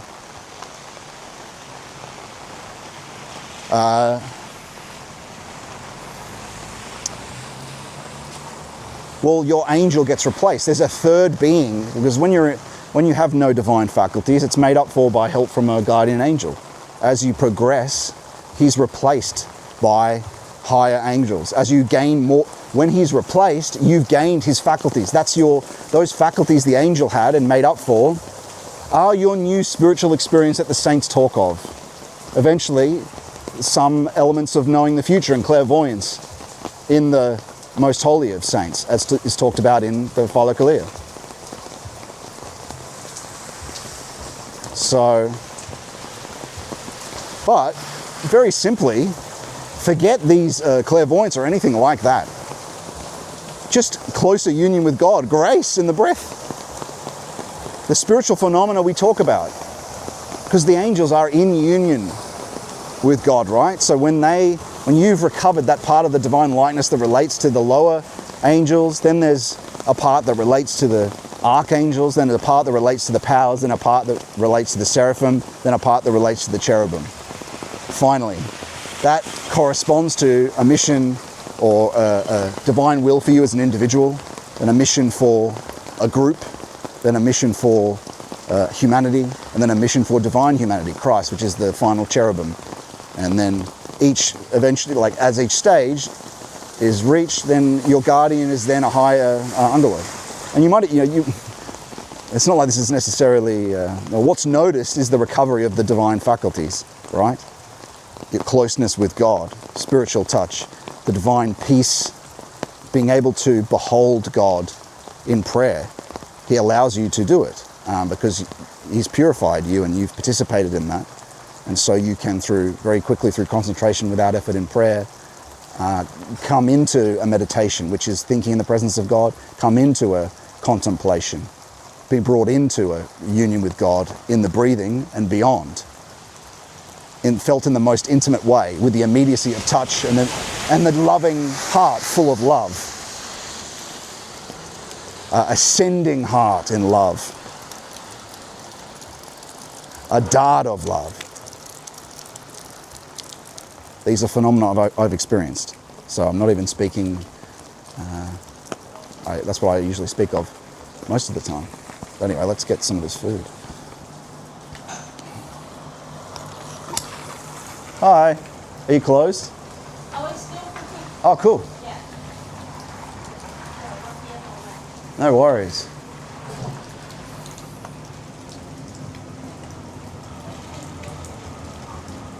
Hi man, can I get a sparkling water and 10 fish cocktails, please, with 2 tartare sauces? Thanks. So the $32 and 10 fish cocktail. Yeah, thanks. Chicken cocktail. Yeah, $32 $42. 32. Oh, okay, good, that's fine. I was like, whoa, that changed quick. 32. Thanks. I'll be out and I'll sit in the seating area. Is that okay? Sure, no problem. Okay. Oh, and did I order the tartare sauces as well? They come with tartare sauce already. Oh, perfect. Great. Thanks, mate.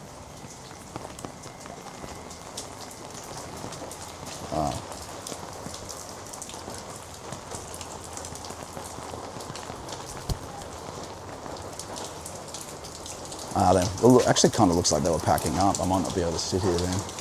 Ooh.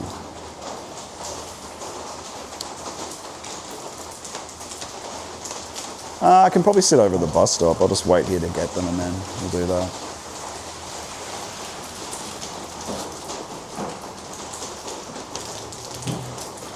Or somewhere else anyway.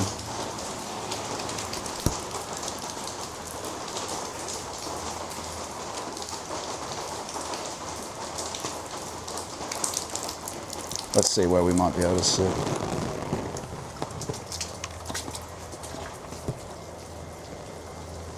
I think there's something back here.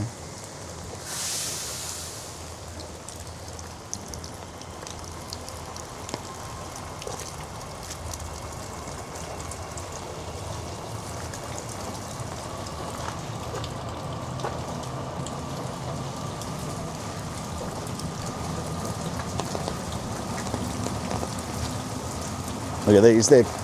These are Australian turkey. You can't just kill them. They're everywhere. they attack people's things, steal people's things. You can't kill them though, because they're, I don't know, environmentalism's gone a bit too far, because their population is exploded. Anyway.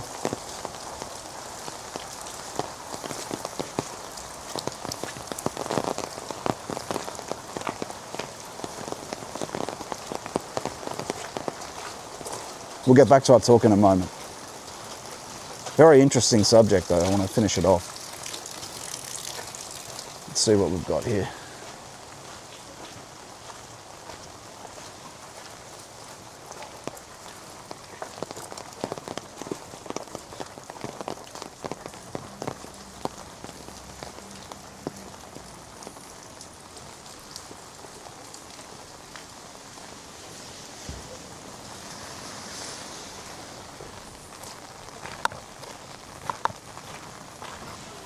Eh.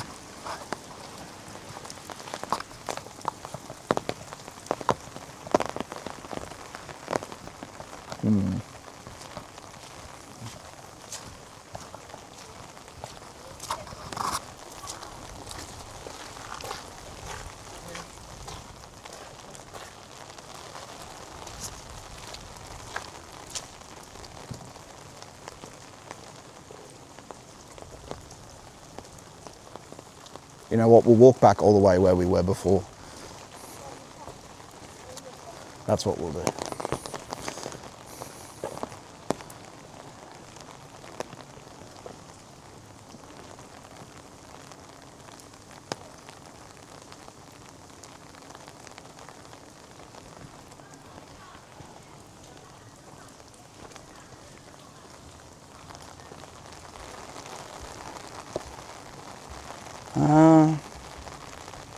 Yeah.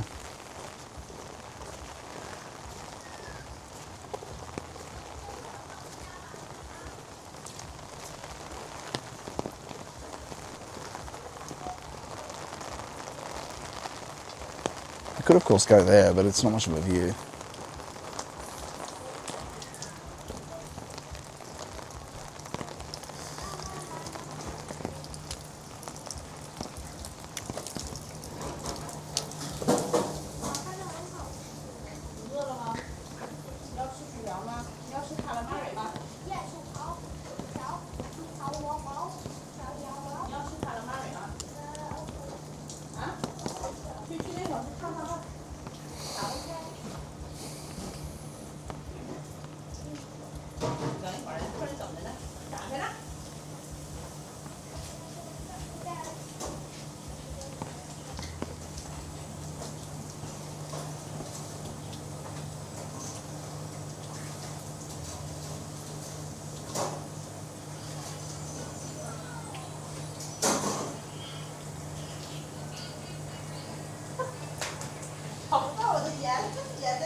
Could I possibly have one more tartare? Is that okay? Yeah, like just one more. Yeah. Thanks. And just a bag, it'd be great if that's cool. Yeah, sure. Thanks. Oh, okay, paper. You want the carry bag as well? Yeah, that's okay. No worries.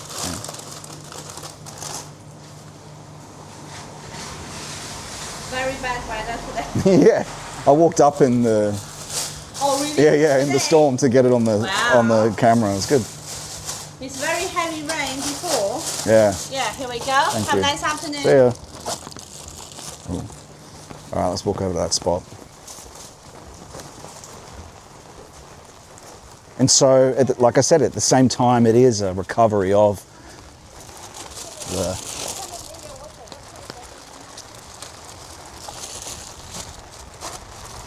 it is an unceasing prayer, is at the same time a granting of wings, because you've withdrawn your will from the world out of the hands and the legs and the head and the will to power. Converted a will to power, grasp at the expense of others, advance at the expense of others, and a personal greatness to a will to service of our beloved Lord, the true master of all creation. A master who has achieved everything. All glory be to him. And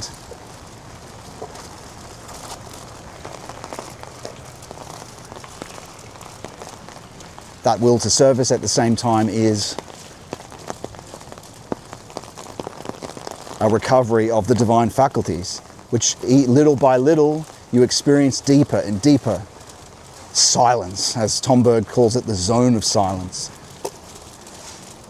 As some of the saints in the Philokalia call it, the overshadowing of the tent, the deeper and deeper and deeper peace, the beatific peace, Christian only, and divine revelation.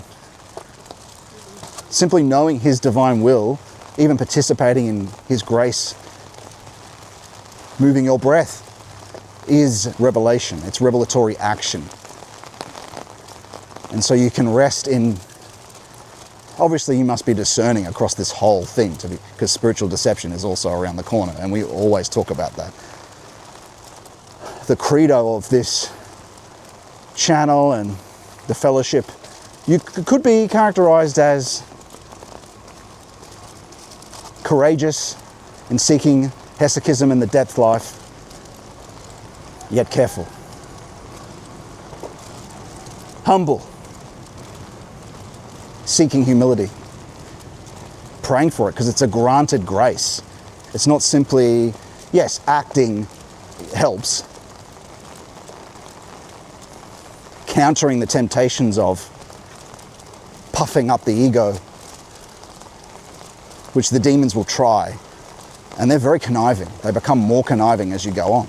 Because as it said, as you climb the ladder, that's when they attack the most, when you actually start moving towards the Lord. So never be afraid, the Lord is with you. But they attack because you're raising higher. He's raising you higher. Of course, they don't bother attacking people that are in deep sin, have no spiritual experience from them. That's when they, that's when they attack. And they're very crafty. Very crafty. You cannot do anything without him, as the Lord says. Without me, you can do nothing. And it's true. 100% true. And that's what humility truly helps with. People are like, I don't want to recognize it. I did this. I bootstrapped my life. I'm responsible. I achieved something. Yeah. I mean, the thing is, though, it's all about, it's all to help you. Because all those forces are granted by him. And so humility isn't it's there to help you. It's granted to help you. It's a grace to help you. Because if you can make the sacrifice of the intellect to his intuition, you're recovering your union with him, guided by him. And out of the delusion that you were you were born into this world, you were granted talents, money, whatever it might be, forces, energies. Without me, you can do nothing.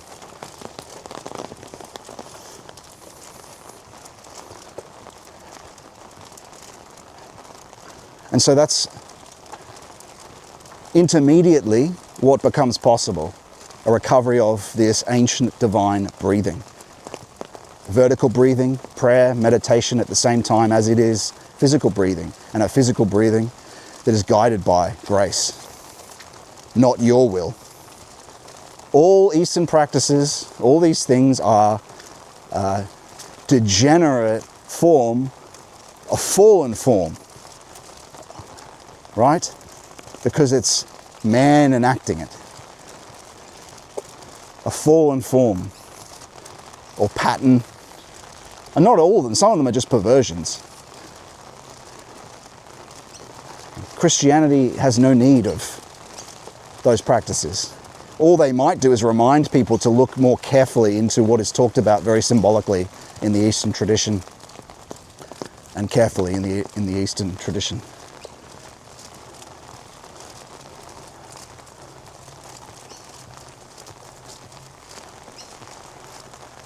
Okay, looks like we've got one dry chair. That's good.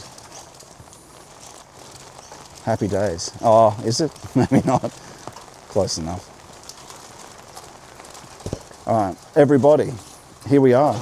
We're going to pick up our reading of Steiner's guidelines. But for the moment, just give me a moment and I'll be back with you. We're going to go into standby mode as I go to the bathroom. So I'm just going to turn that on and then unplug. Well, I might just unplug it. I might just...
Successful. I'm happy with that. I'm happy with that.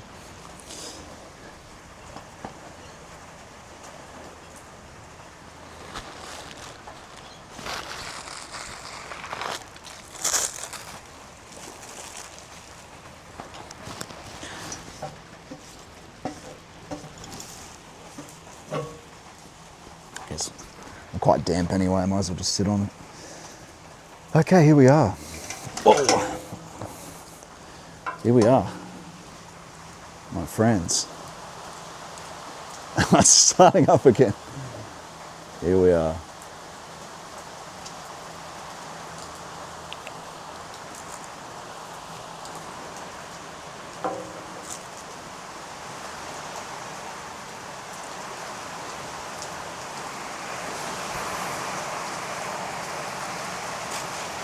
You got me there?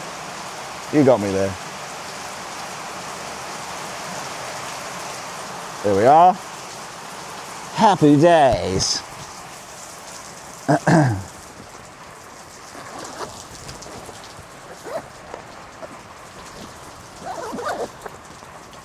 It is truly an outside broadcast. Kit, it works even in torrential rain. And no water seems to even get in this bag. It's not even waterproof. Very good.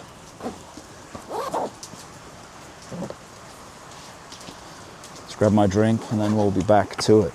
Reading Steiner's guidelines getting through it. We're probably 2/3 of the way through it.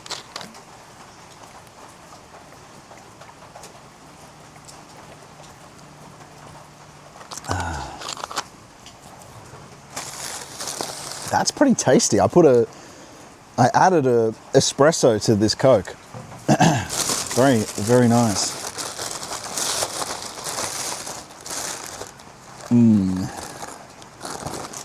You might as well have a look at this.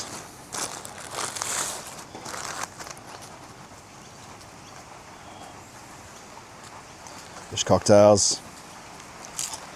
Oh, very good. And lemon.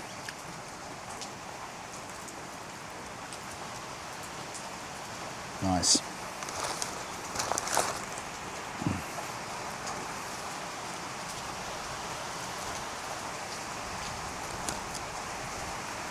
Probably won't finish it all, I'll just have a few. We didn't need 10. Man, gosh, it's just unrelenting, this rain. Right, everyone, I'm going to eat for a bit. Give me a moment.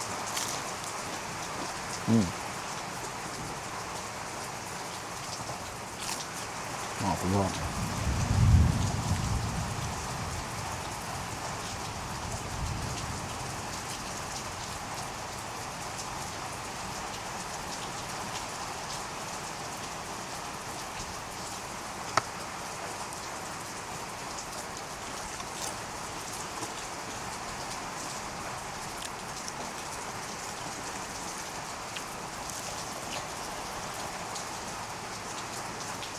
Pretty good, not as good as it was last time I had them there.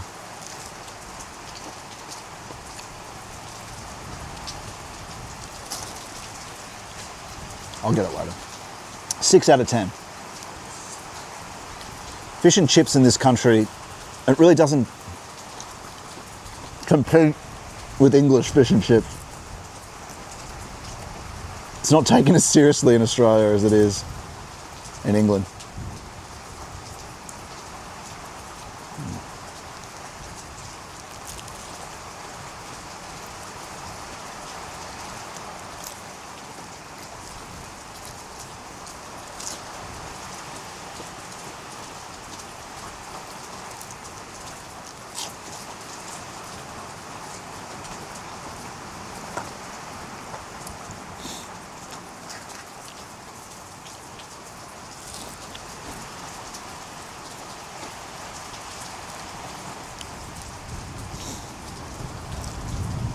Wow, it's just relentless. Don't get me wrong, I like this. It's just a matter of protecting the equipment.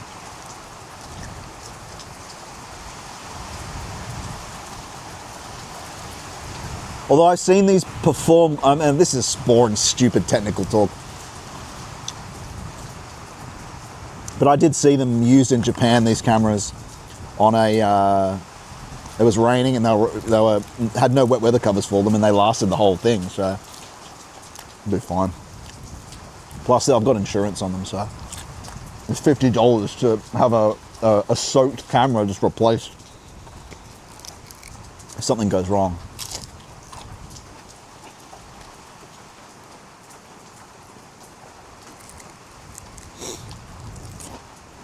One more, and then we'll give it a rest. Such good content, Scott. Eating fish and chips.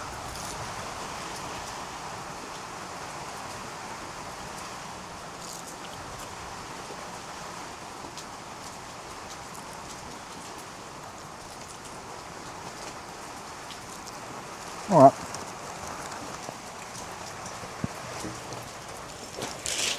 Incredibly good fish. Well, that piece was. A little bit more, maybe one more. Very nice.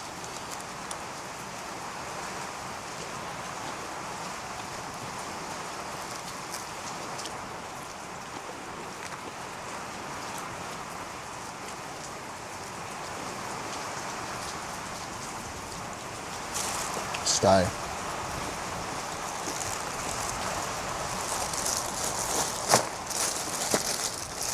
That will do. Okay. Seems to be surviving.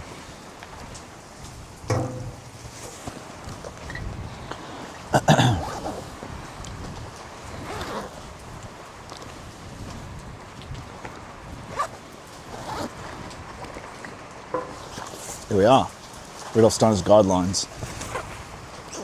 For those that are tuned in and haven't watched the stream before, we've been reading this for about 6 weeks, maybe longer. Ow.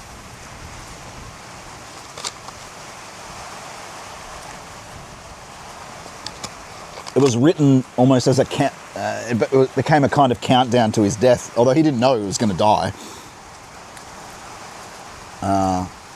So it's very moving in that way, and there's a lot of great insight in it. And as I always say, we're not anthroposophists, but he was definitely an initiate, so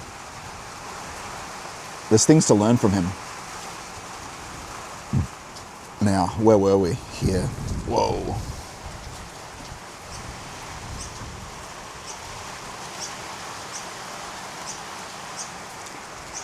I better check the chats before we start. See if there's something.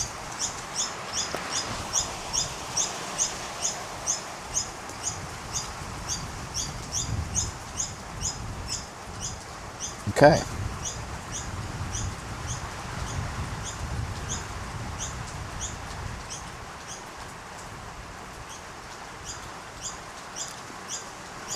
Ricky says, love your content and what you talk about. I've tried sharing it with my friends, but they struggle with the longer videos. Yeah, I know what you mean. I had thought about doing stuff like that, and in contemplation with asking, I understand that. Look, I was, Australian Directors Guild award-winning filmmaker. Of course, now I see how degenerate that whole industry is. But I totally understand bait, bike, hook, reel, in terms of seducing people with content. But every time I've contemplated it, the answer I've got back is no. I could write short, stabby, and do short, stabby videos. But this is what we're supposed to be doing for now. And the feedback I get, look, I completely understand. That's something the objective isn't growth, it's to help people who are listening and watching. And so, yeah, it's definitely something I've thought about. And it's right from the intellect perspective, right? And it's actually a temptation. The temptation to increase the view count, in a sense, is satanic. And so if the Lord guides one to do something, that's when you do it. And in this process, you become capable of being able to ask and be guided whether you should or shouldn't do it. And so in this case, I'll ask, it's these things I ask every now and then to see if the situations change and discern. But yeah, for now, it's just not something that, it's once a week. Keep sharing them if you can, or the lecture content, but I totally understand.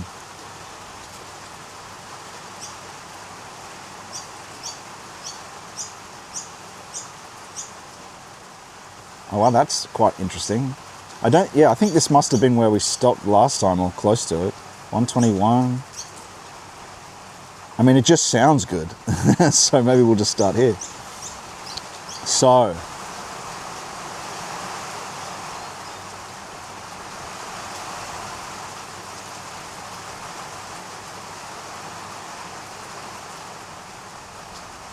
yeah, I think we did read up to this part. So, first, contemplation. How St. Michael, or Michael the Archangel, prepares his earthly mission in the spiritual world by conquering Lucifer at the gates of the consciousness soul. Michael's intervention in the evolution of the world and man during the end of the 19th century appears in a special light when one considers the spiritual history of the previous centuries. The beginning of the 15th century is the age in which the consciousness soul epoch began. Before this time, a complete change is evident in human spiritual life. one can follow how previously everywhere imagination still played a significant role in human perceptions. And as we know in the processes we talk about, imaginations can be very, very dangerous. They have to be dissolved. The spirit must become poor in the hesychistic process. Later, the divine light becomes possible, but there's so much purification to go on.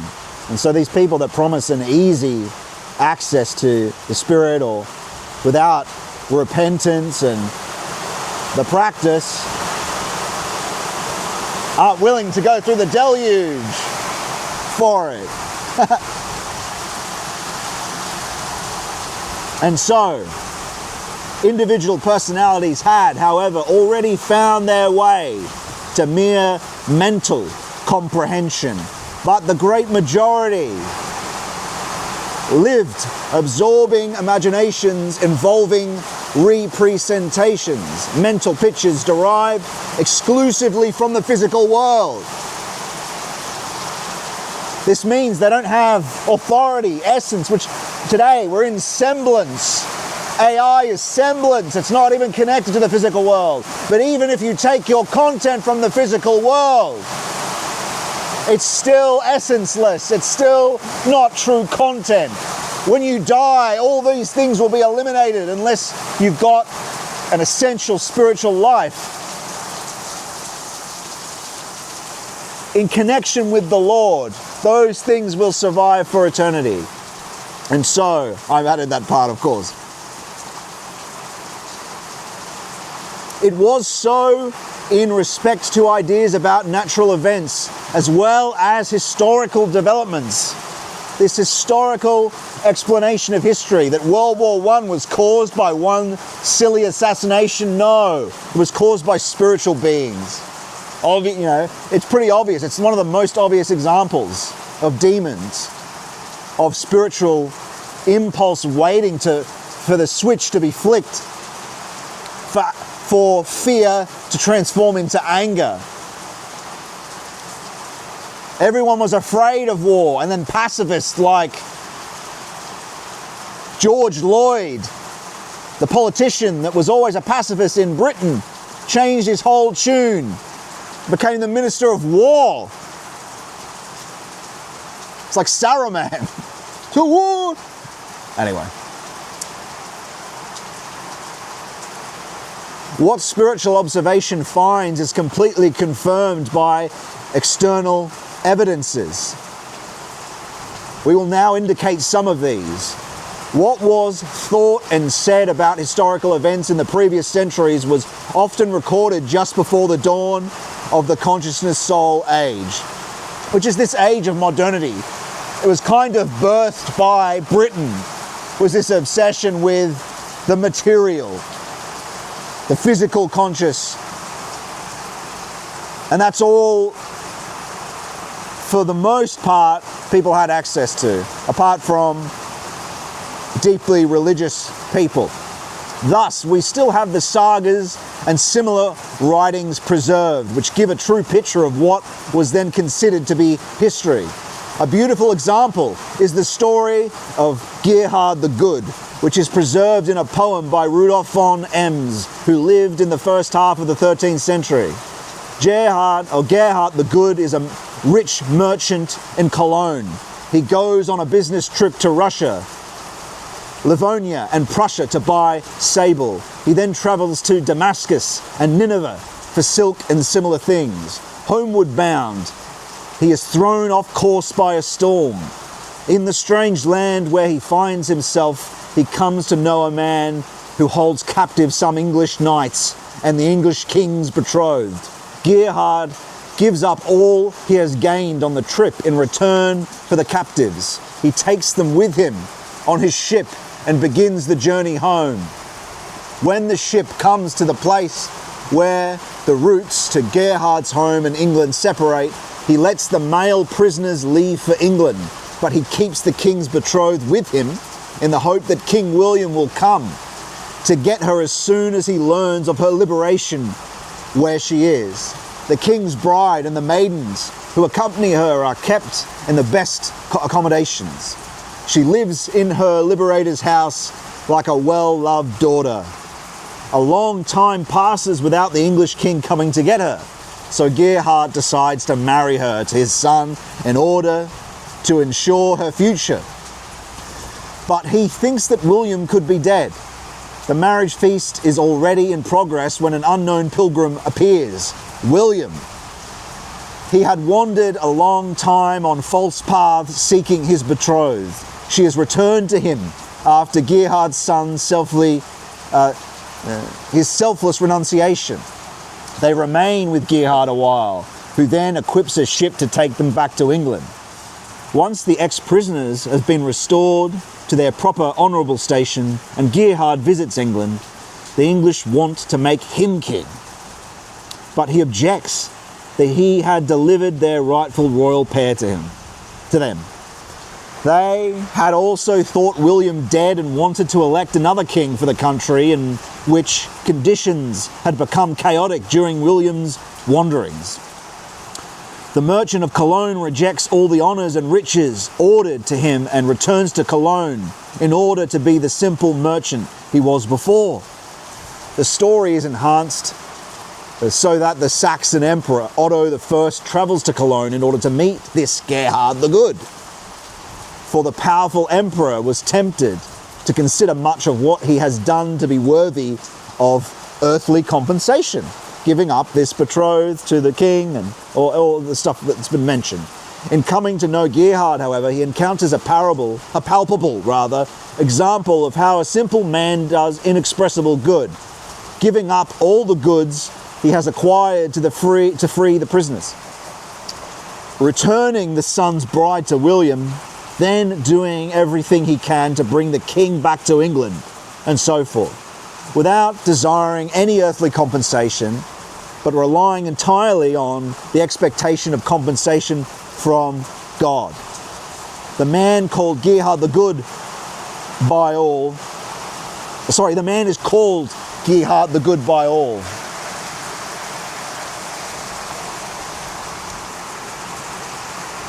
The emperor feels that he has received a powerful religious moral impulse through acquaintance with Gerhard's convictions.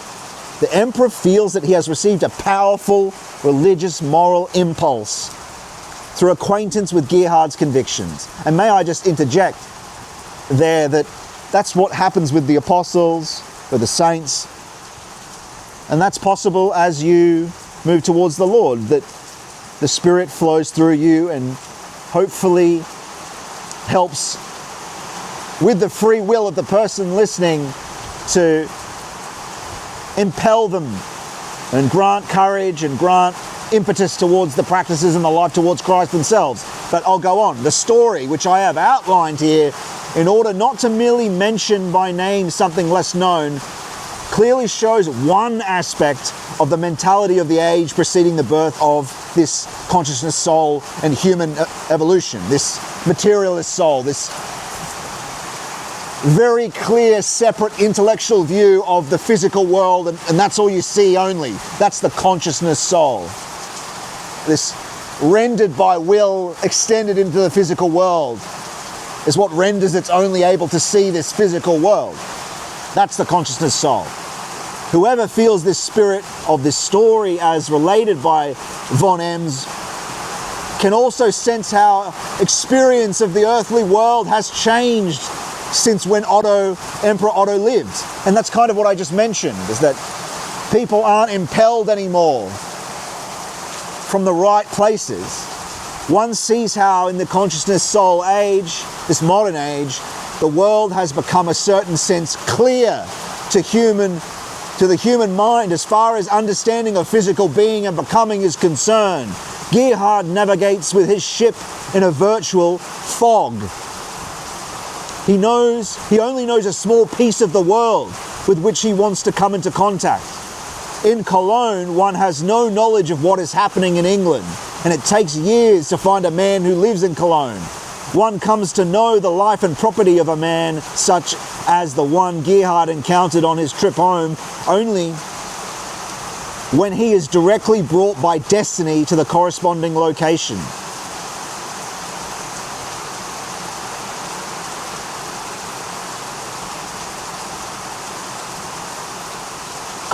comparing the conditions of today, and that means like the impulsion from intuition and instinct can only lead you. You don't have this civilizational technical organism to guide you around like we do now. And so comparing these conditions of today with those times is like viewing the world in a wide sun-filled landscape on one hand and groping in dense fog on the other. The region of conscious and known was much smaller and assumed to be small back then. We properly relied more on God as we should now, not this demonic, technical, civilizational being that we are and have become. And so what is considered historical today has nothing to do with the story of Gerhard the Good, which is a legend, an untrue, apparently, legend. Essentially true, although the latter has much to do with the mood and spiritual conditions of that age. These are not specific physical events. These and not specific physical events are portrayed in imagination. Imaginations. And let me have some water before I destroy my speaking. Whoa! Don't even need the rain to get things wet. Nothing will stop us. Nothing! He says in true will to power. It's being silly. Okay.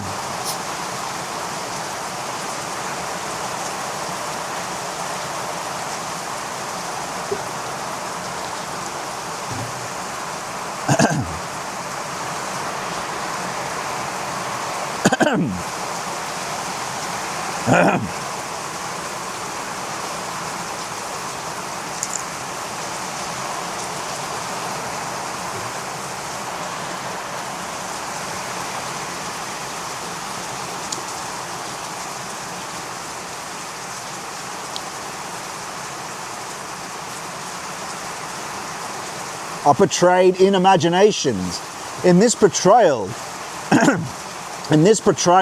is shown how a man does not only feel himself to be a being who lives and acts as a link in the physical chain of events, like we do think, oh, it's just all causal, but also how in his physical existence, spiritual, transcendent beings or supersensible beings intercede and accompany his will. We must get back to this understanding, purified though, fully conscious, fully thoughtful, fully careful, and fully courageous. Discerning, always seeking Christ, always praying to Christ. Liberate me, have mercy on me, Lord, and mean it. Mean it.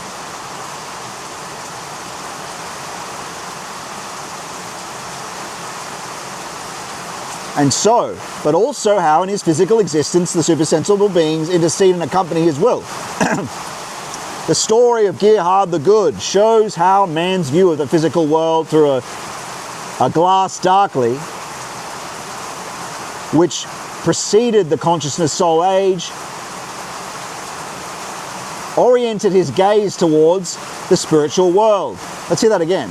Through this story shows how man's view of the physical world through a glass darkly, because they barely understand it then, right? It's a consciousness, the understanding of the rational, intellectual being is tiny. It's surrounded, it's like in a dark wood, which is good in many ways. Preceded this conscious age and oriented his gaze towards the spiritual world properly, right? So you're properly then guided by what we're supposed to be guided by and are no longer, unfortunately. We're now guided by this AI demon.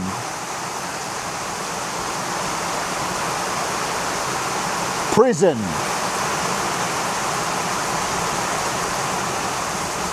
One did not see in the distance of the physical world, but one saw that much deeper in the spiritual one. one did not see then in the distance of the physical world, but one saw that much deeper into the spiritual one. So what they had access to, at the same time, we must not make the error and learn the lessons of this degenerate, boomer, new age. That not any spirituality is good. There's only one. And we must call on Jesus in careful effort. It doesn't come easy. These easy ways, these broad ways, are there to mislead us.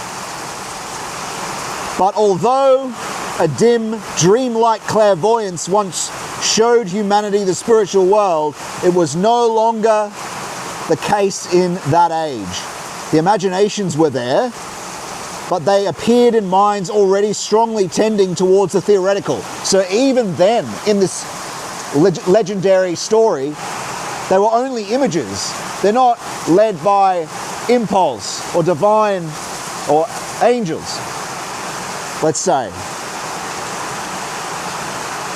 This intellect has developed more, even at this time. The effect was that one no longer knew how the world, which manifested itself in imaginations, was related to the physical existence. So the imaginations themselves, the legendary, these things that existed and still persist in these deeper levels of the unconscious, is a spiritual being. You know, it's from emanation downwards, but there are other levels, the psychological unconscious and the vital unconscious, and that's where this imagistic lives, and demons live too. So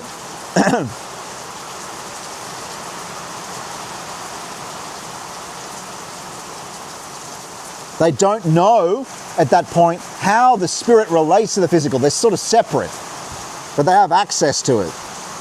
Like even Plato, in his time, it was still a memory he was dealing with. He wasn't connected with the divine impulses. So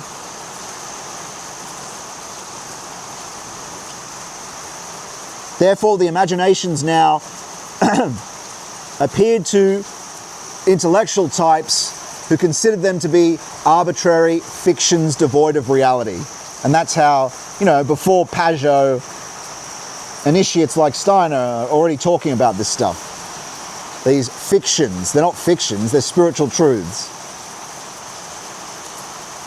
It was no longer realized that through imaginations one saw a world in which one stands with a completely different part of his humanity than the physical one. You have a vital unconscious, a psychological conscious, a vital body. Your memory is a body. It's a body of being.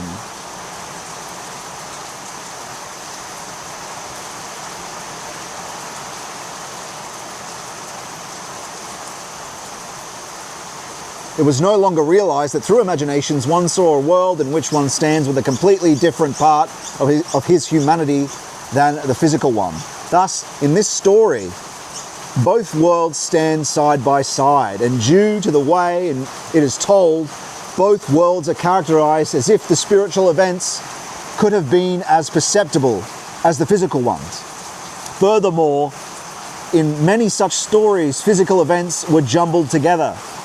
Persons who live centuries apart appear as contemporaries. Events are displaced to incorrect places or incorrect times. Facts of the physical world are described in a way only appropriate for the spiritual world, for which time and space have a different meaning.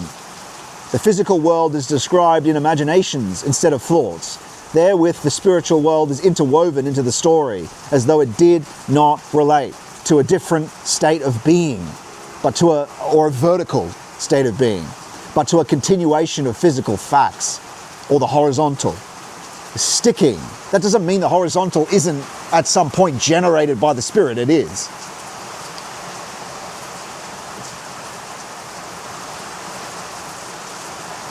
It's just longer ago. It's still, and of course, it's always influenced by it, and it's happening right now. Sticking to only the physical version of history, one thinks that the old imaginations of the East, Greece and so forth, have been adopted and then poetically interwoven with the physical things which people occupied themselves with at that time. They had, after all, an Isidore de Sevilla. I'm not going to do it in the accent. I'm not European. I'm not European Anglo. I'm a colonial Anglo, so stuff your accent. In Isidore de Sevilla's writings from the 17th century, a proper collection of old saga motifs. But this is an external way of understanding. It is only meaningful to those who have no idea of a human mentality, which knows that its existence is still directly bound to the spiritual world and feels compelled to express this knowledge in imaginations. If instead of one's own imagination, a historically documented one is used, if instead of one's own imagination, a historical documented one is used, is not the essential point. This is because the soul is oriented towards the spiritual world, so that it sees both its own acts and natural events integrated in that world. Nevertheless, confusion may be noted in storytelling at the time before the dawn of this modern consciousness soul age. I added the modern part, this modernity. Spiritual observation sees the work of luciferic forces in this confusion. What impelled the soul to assimilate imaginations into the content of its experiences correspond less to the capacities which it possessed in antiquity through dreamlike clairvoyance than to those that existed in the 8th or 14th centuries. One more time. What impelled the soul to assimilate imaginations into the content of its experiences corresponded less to the capacities which it possessed in antiquity through dreamlike clairvoyance than to those that existed in the 8th or 14th centuries. So what happened here with this confusion is less about this ancient capacity and more about the problems of these new forces coming in the 8th and 14th centuries, yes. These capacities impelled more to a thoughtful understanding of sense perception. So this is what's caused the problem, not so much the ancient mode or way of being. Both capacities were present during the transitional age. The soul was placed between the old orientation, which was absorbed in the spiritual world together with the physical one, which saw things as in a fog, and the new one, which was absorbed in physical events. It's like a transitional period, and in which the spiritual perceptions faded away. There's a dying happening. There's this, as the consciousness separates from a mystical participation in things, as the intellect, the human being is not the same. He's transformed since ancient times. It began in a luciferic memory since the fall. That luciferic being and luciferic spirituality before leading up to Christ, it dies. There is this a recurrence of the same archetypes and being that the pagan mythologies talk about, but it's dying. It's dying. And Christ resurrects the whole thing. He's the middle of time. And so that's the travel from Lucifer to Satan. Satan is a crystallized, dead, objectivized, physicalized, conscious world. First, spirituality before Christ saves us in the beginning with the chosen people, and then later there is a mixed. The waters below the firmament are polluted because of the fall, right? But it was a spirituality. They were impelled by impulses and desire, which are demons. And so, but that turns basically into a known dead proposition, a technology, a Gutenberg press, your car, this obedient power technology that's broadcasting to you right now.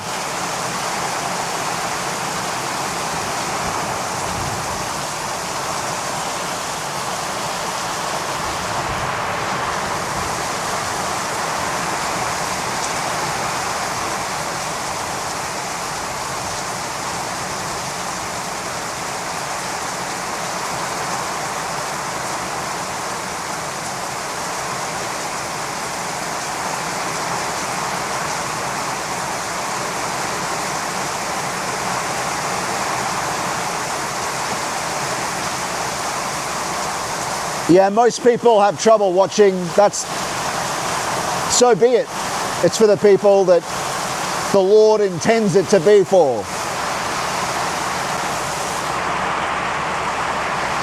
If He wills it, I'll do it. And so,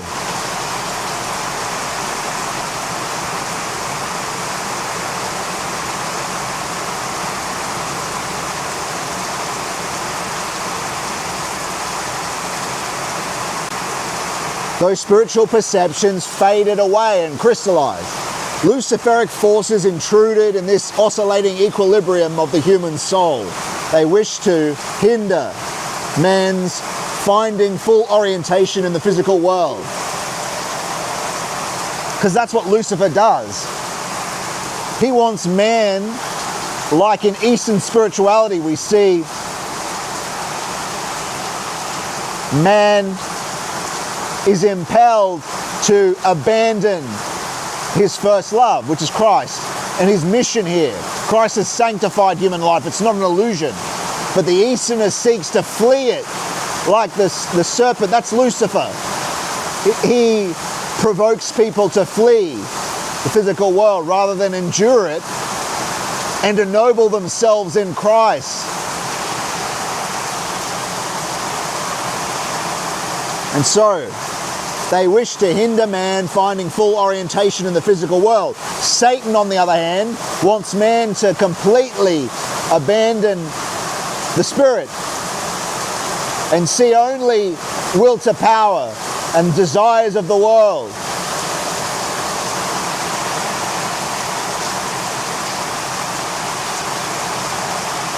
These Luciferic beings wish to keep his consciousness in the spiritual regions which were appropriate in older times. They wish to prevent pure thinking from entering into his dreamlike, imaginative world vision. More pure, as in more crystallized, more satanic really, which the propositional intellect is, with a standardized language. It becomes a kind of egregore, demon. Civilization is that, a technical entity. You still have to interact with it, don't get me wrong. You have to interact with it. But Christ frees you from the imprisonment of civilization to engage with it and not be corrupted by it, and to participate in healing it.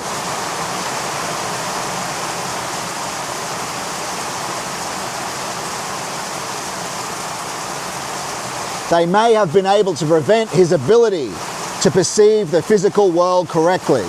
They could not, however, correctly sustain the experience of the old imaginations, so they let him muse on old imaginations without being able to mindfully make this transition into the world in which imaginations are fully valid. At the dawn of the consciousness soul age, Lucifer acted. It's getting a bit foggy again.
So at the dawn of the consciousness soul age, Lucifer acted so that through him man was transposed to this super sensible region, which was at first bordering on the physical one in a way which was inappropriate.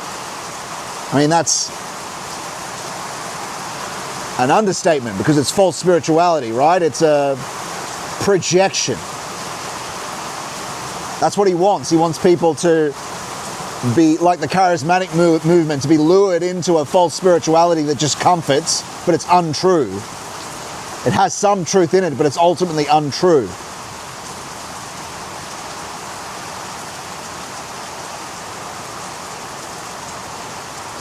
Easy comforts, easy experience. The way to the Lord is the narrow way. It's a contraction and expansion. It's a sorrow and joy, the depth of sorrow and the depth of joy, and how wonderful it is. Because without that, you can't truly know the depths of everything that is and value things truly as they're supposed to be and love everyone, unless you understand that depth of sorrow at the same time. And so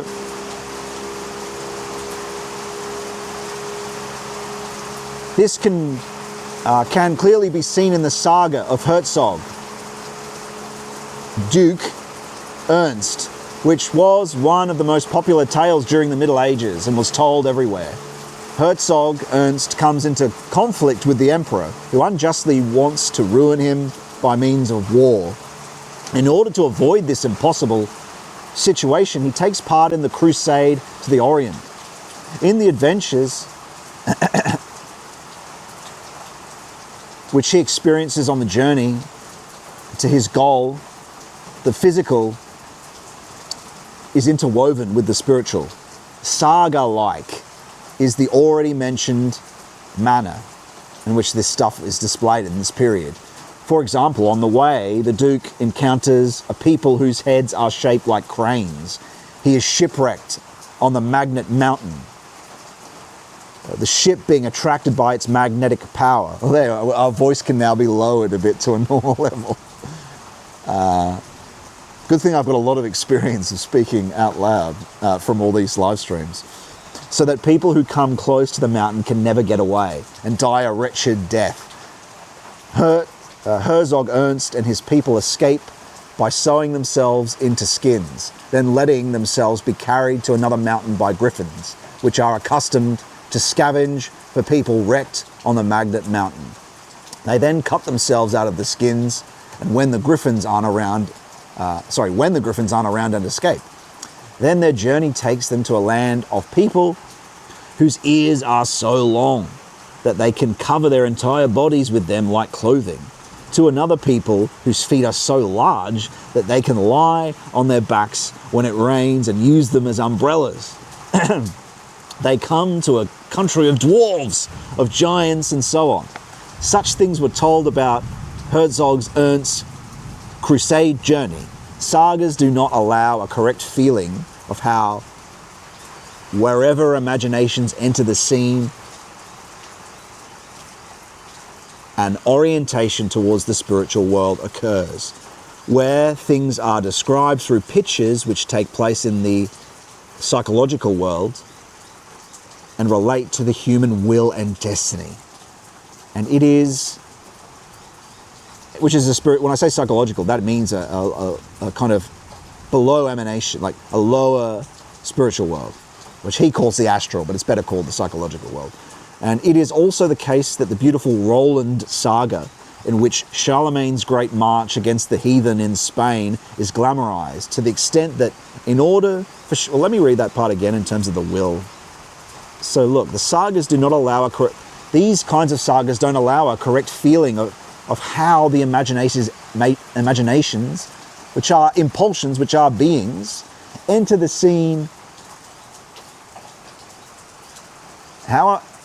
Wherever imaginations enter the scene, an orientation towards the spiritual world occurs. Orientation means it's like an impulse. An impulse is a being.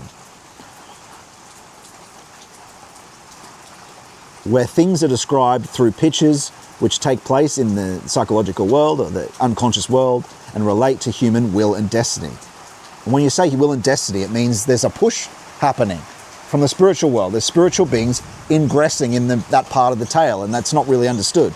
And so it is also the case that the beautiful Roland saga in which Charlemagne's march against the heathen in Spain is glamorized to the extent that in order for Charlemagne to attain his goal, the sun's course is delayed so that one day becomes as long as two, therewith evoking the Bible. In the Nibelungen saga, one sees how the forms, which is Wagner's saga, right? The Ring of the Nibelungen. It's a German sagas, and so how one sees how the forms were retained in the northern lands, so that spiritual perception was purer, whereas in Central Europe the imaginations were brought closer to physical life. In the northern form, the story is expressed in a way that relates to this unconscious world. In Central European form, the Nibelungen song tends towards a view of the physical world. Very interesting. And if you look at the tales, Steiner's insights are spot on if you make the comparison. You have to go in and look at them. Don't take his word for it, go look. Also, the imaginations of it's very elegant. It's impossible for someone to come up with this stuff without essential insight, which means divine insight, right? And so also the imaginations in the Herzog saga relate in reality to what is experienced between the happenings in the physical sphere, experienced in a psychological unconscious or world to which man belongs, as well as he belongs to the physical one. He belongs to that realm as well. These impulses, and think about the Furies. Now they plague us internally, but they attacked people externally back then. They were more in both worlds. We just see it to be some internal thing. And we've actually falsely recognized what they really are, which is demon. Not just some... It's psychological, it's a habit. No, it's not.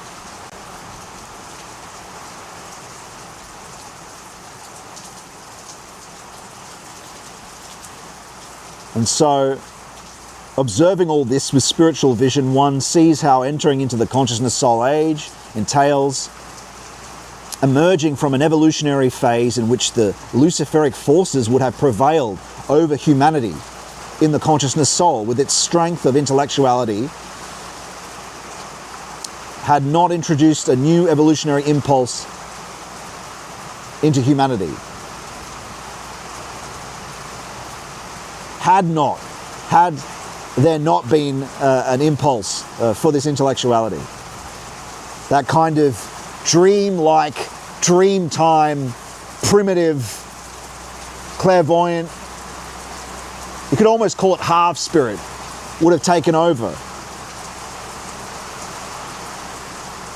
Mediumistic, the orientation towards the spirit, or shamanistic, not emanation, not Holy Spirit, false Holy Spirit. And so the orientation towards the spiritual world, and again, an event, like neither one is good. Fully opting into the physical world, materialism is satanic. Fully opting into this primitive, shamanistic spirit, DMT land, is the fake spirit, right? It's this comfort halfway land. It has powerful historical archetypes and beings there, and is overcome, of course, by Christ. So the orientation towards the spiritual world along the path of aberration is avoided through this consciousness soul development. So actually this materialism stopped that from happening. But now it's gone too far in the other direction, and the only solution is to fully consciously come to Christ directly, and to be welcomed safely into this, on the narrow way, into the Spirit. It's the only way. And so the vision of humanity is withdrawn from aberration and guided towards the physical world. So it had its use for the world that wasn't Christian anyway, right? Because there is a pagan halfway house background that, if you're not wedded to Christ, still possesses people. This is where you get this poetic obsession with Greece, this Holderlin desire for return, right? This poetic, which is understandable. But these are weaker forces, the forces of astrology and all that. They still have a power, but Christ overcomes them. Like, say, a bunch of pagan witches cast some will magic on someone. All it takes is an authentic Christian, and Christ just obliterates whatever energy they put into it. But if you're just some secular person, you're completely at the whims. You can be attacked by that sort of thing, and people don't even realize it.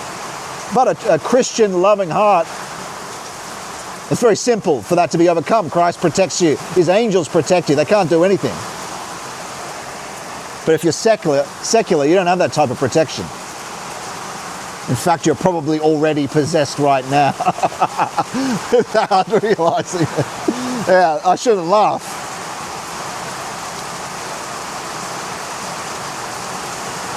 You're already possessed by the AI. Anyway.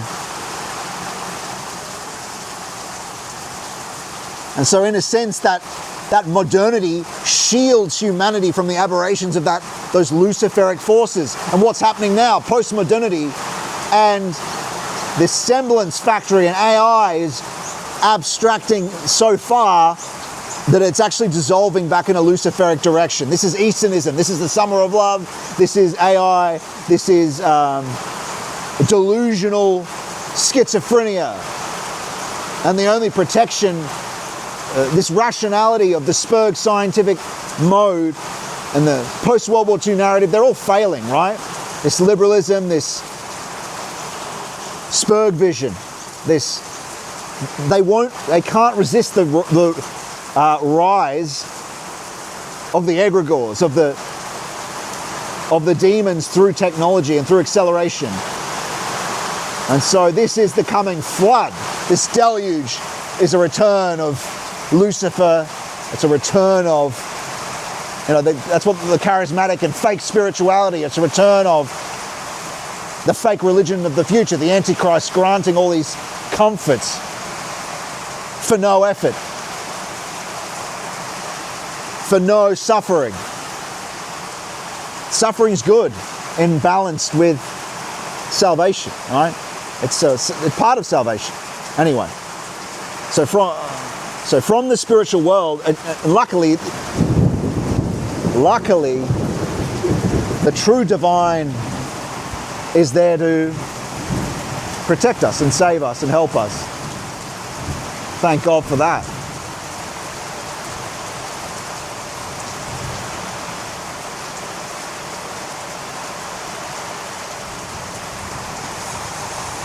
From the spiritual world, Michael is already actively present for humanity. And this is 100 years ago, by the way.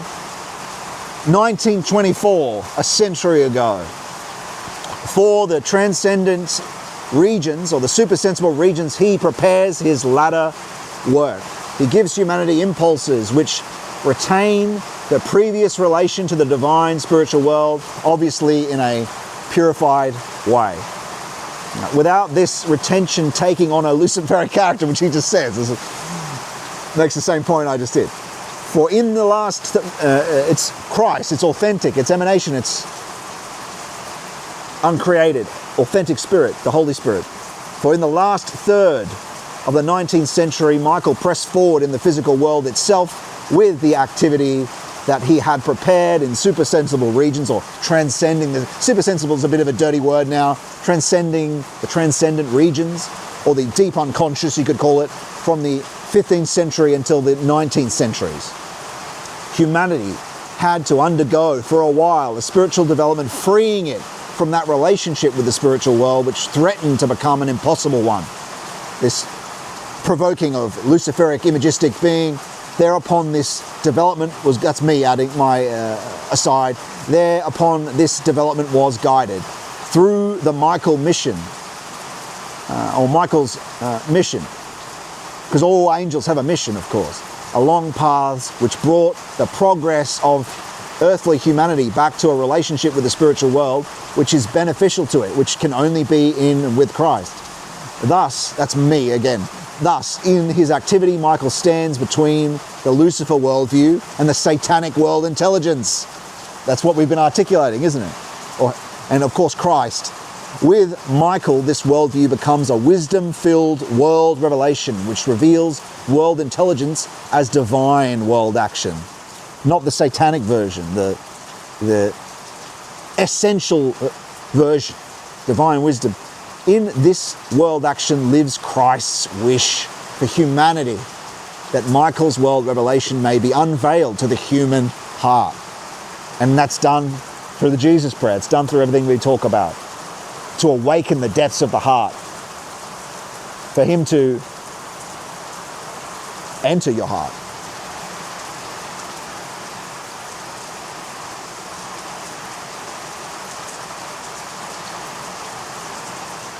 We'll read these guidelines.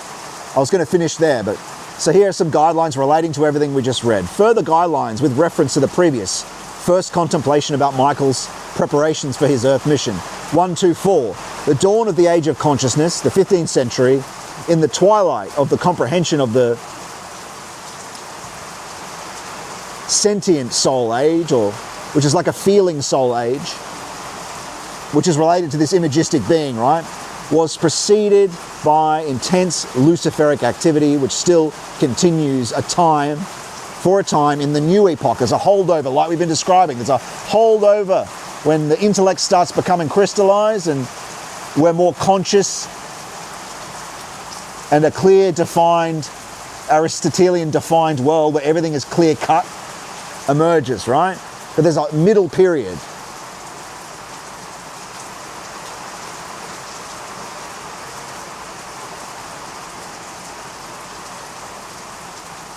Oh wait, it's actually the intellectual soul, or the mind soul age.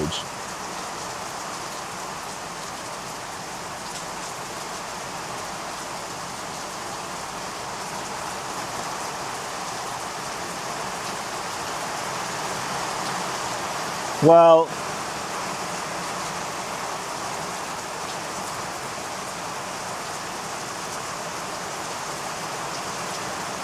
it's difficult. This is part of the esotericism, Steiner's esotericism. 125. The intent of this Luciferic activity is to wrongfully regain the old forms of image thinking of the world, and thus prevent man from understanding and integrating himself into his physical nature. It's to abandon his ennoblement, like the Christ ennobles us, right? So you can see that. That's all Eastern spirituality. That's everything you see in the New Age. And he's predicted it before it came, saying this was happening. Well, he's saying it was happening before the materialism came about, but there was another cycle of it in the 60s and such. Michael associates with human activity in order that independent intellectuality remain correctly connected to the divine spirituality from which it descended. Well, not exactly right, because it's only connected to the transcendent version that is authentically eternal, is Christ, above the firmament. Not the fallen hierarchies, of course. So I'll bring that reading to an end there.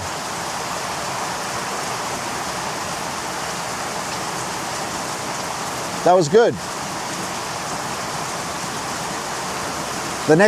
We'll pick this up next week on the second contemplation, how Michael's forces function during the first unfolding of the consciousness soul, early modernity, basically.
All right, friends. I'm going to finish eating my thing. If there's anything you want me to comment on by the time I've finished eating today, please do send it through. Any videos? Otherwise, we'll bring it to a close this week in this, I think, beautiful rainstorm.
You know what we might as well do, you might as well join me on the walk back to the train station. There's not going to, unless something comes to me, there's not going to be much talking though.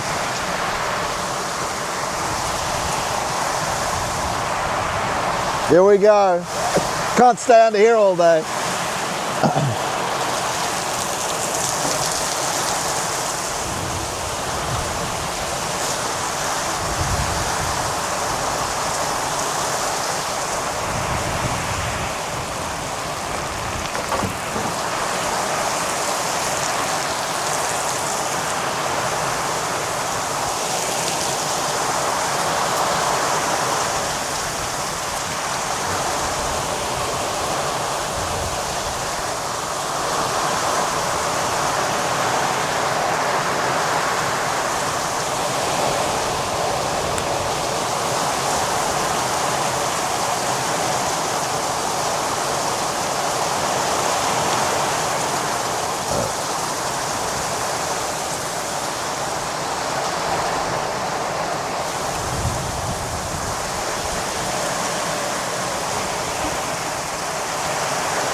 Let's go.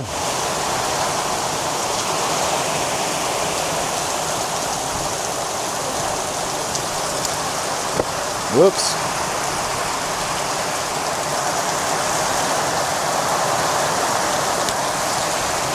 Whoopsie.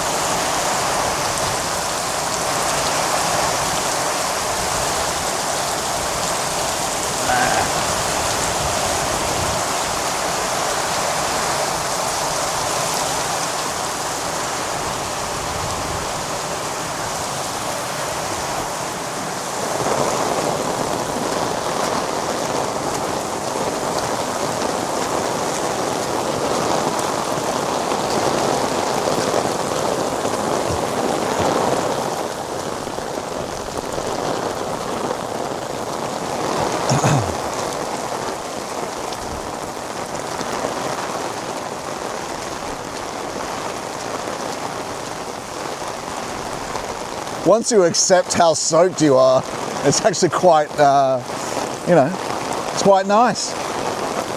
It's like putting your feet in a pool.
This obelisk commemorates the discovery and naming of the Hawkesbury River by Governor Phillip.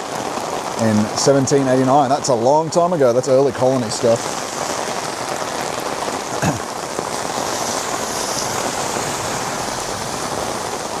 That's where we came from.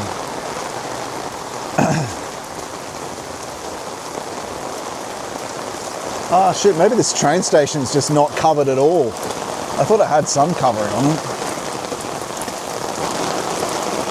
Oh yeah, it does. In the middle though.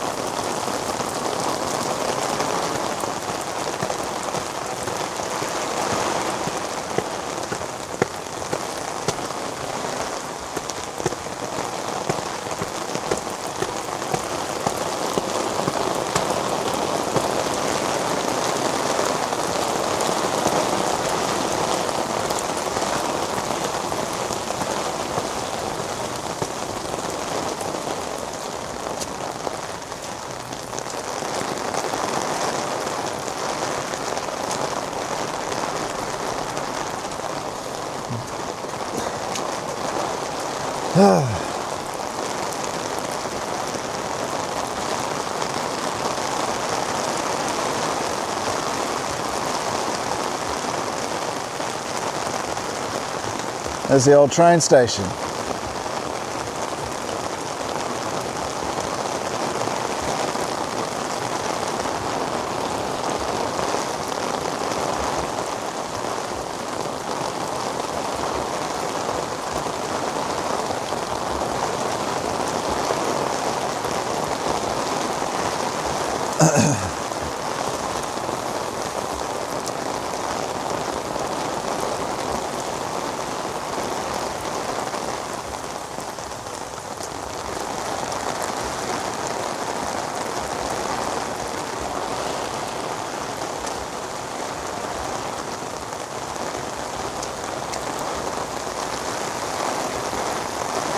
Might as well give you a little look up and down the...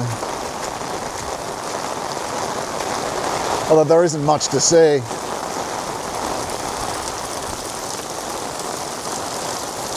Yeah, I guess there isn't really much to see.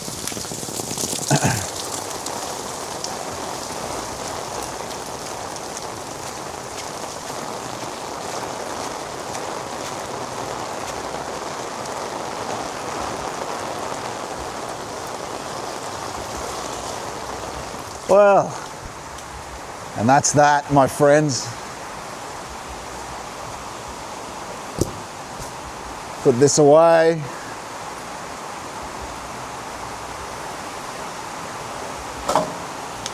And here we are. Our journey will be ended a little early today. But here we are at Hawkesbury River Station. All these stations are, it's quite a nice view actually looking at this. We've got the old Victorian station, just an open door and then water looking through there. It's quite interesting. Out into the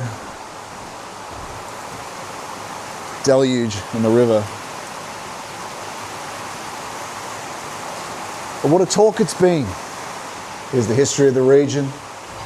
I'm not going to go through it now, we're about to come to a close, but that's them building the bridge.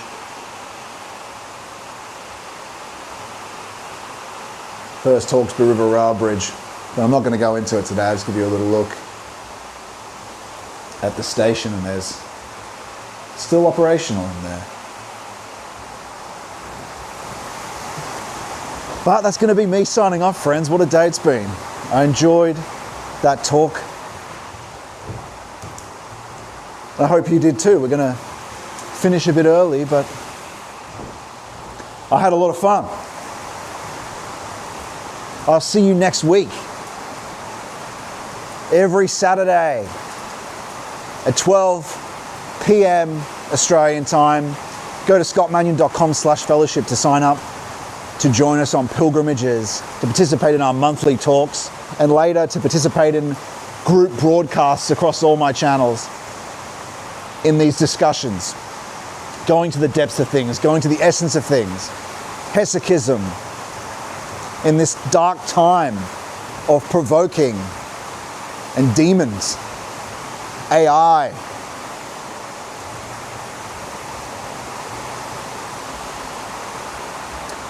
end the attack, as has always been the case in modernity, on a man's essential character and his deep need to return to that essential character and to Christ and be healed by him and rejoin him, as the saints all described. This is possible now more than ever. Is it important to do so? I'll see you next week, everyone. I'll check the chats and I'll switch this stream off.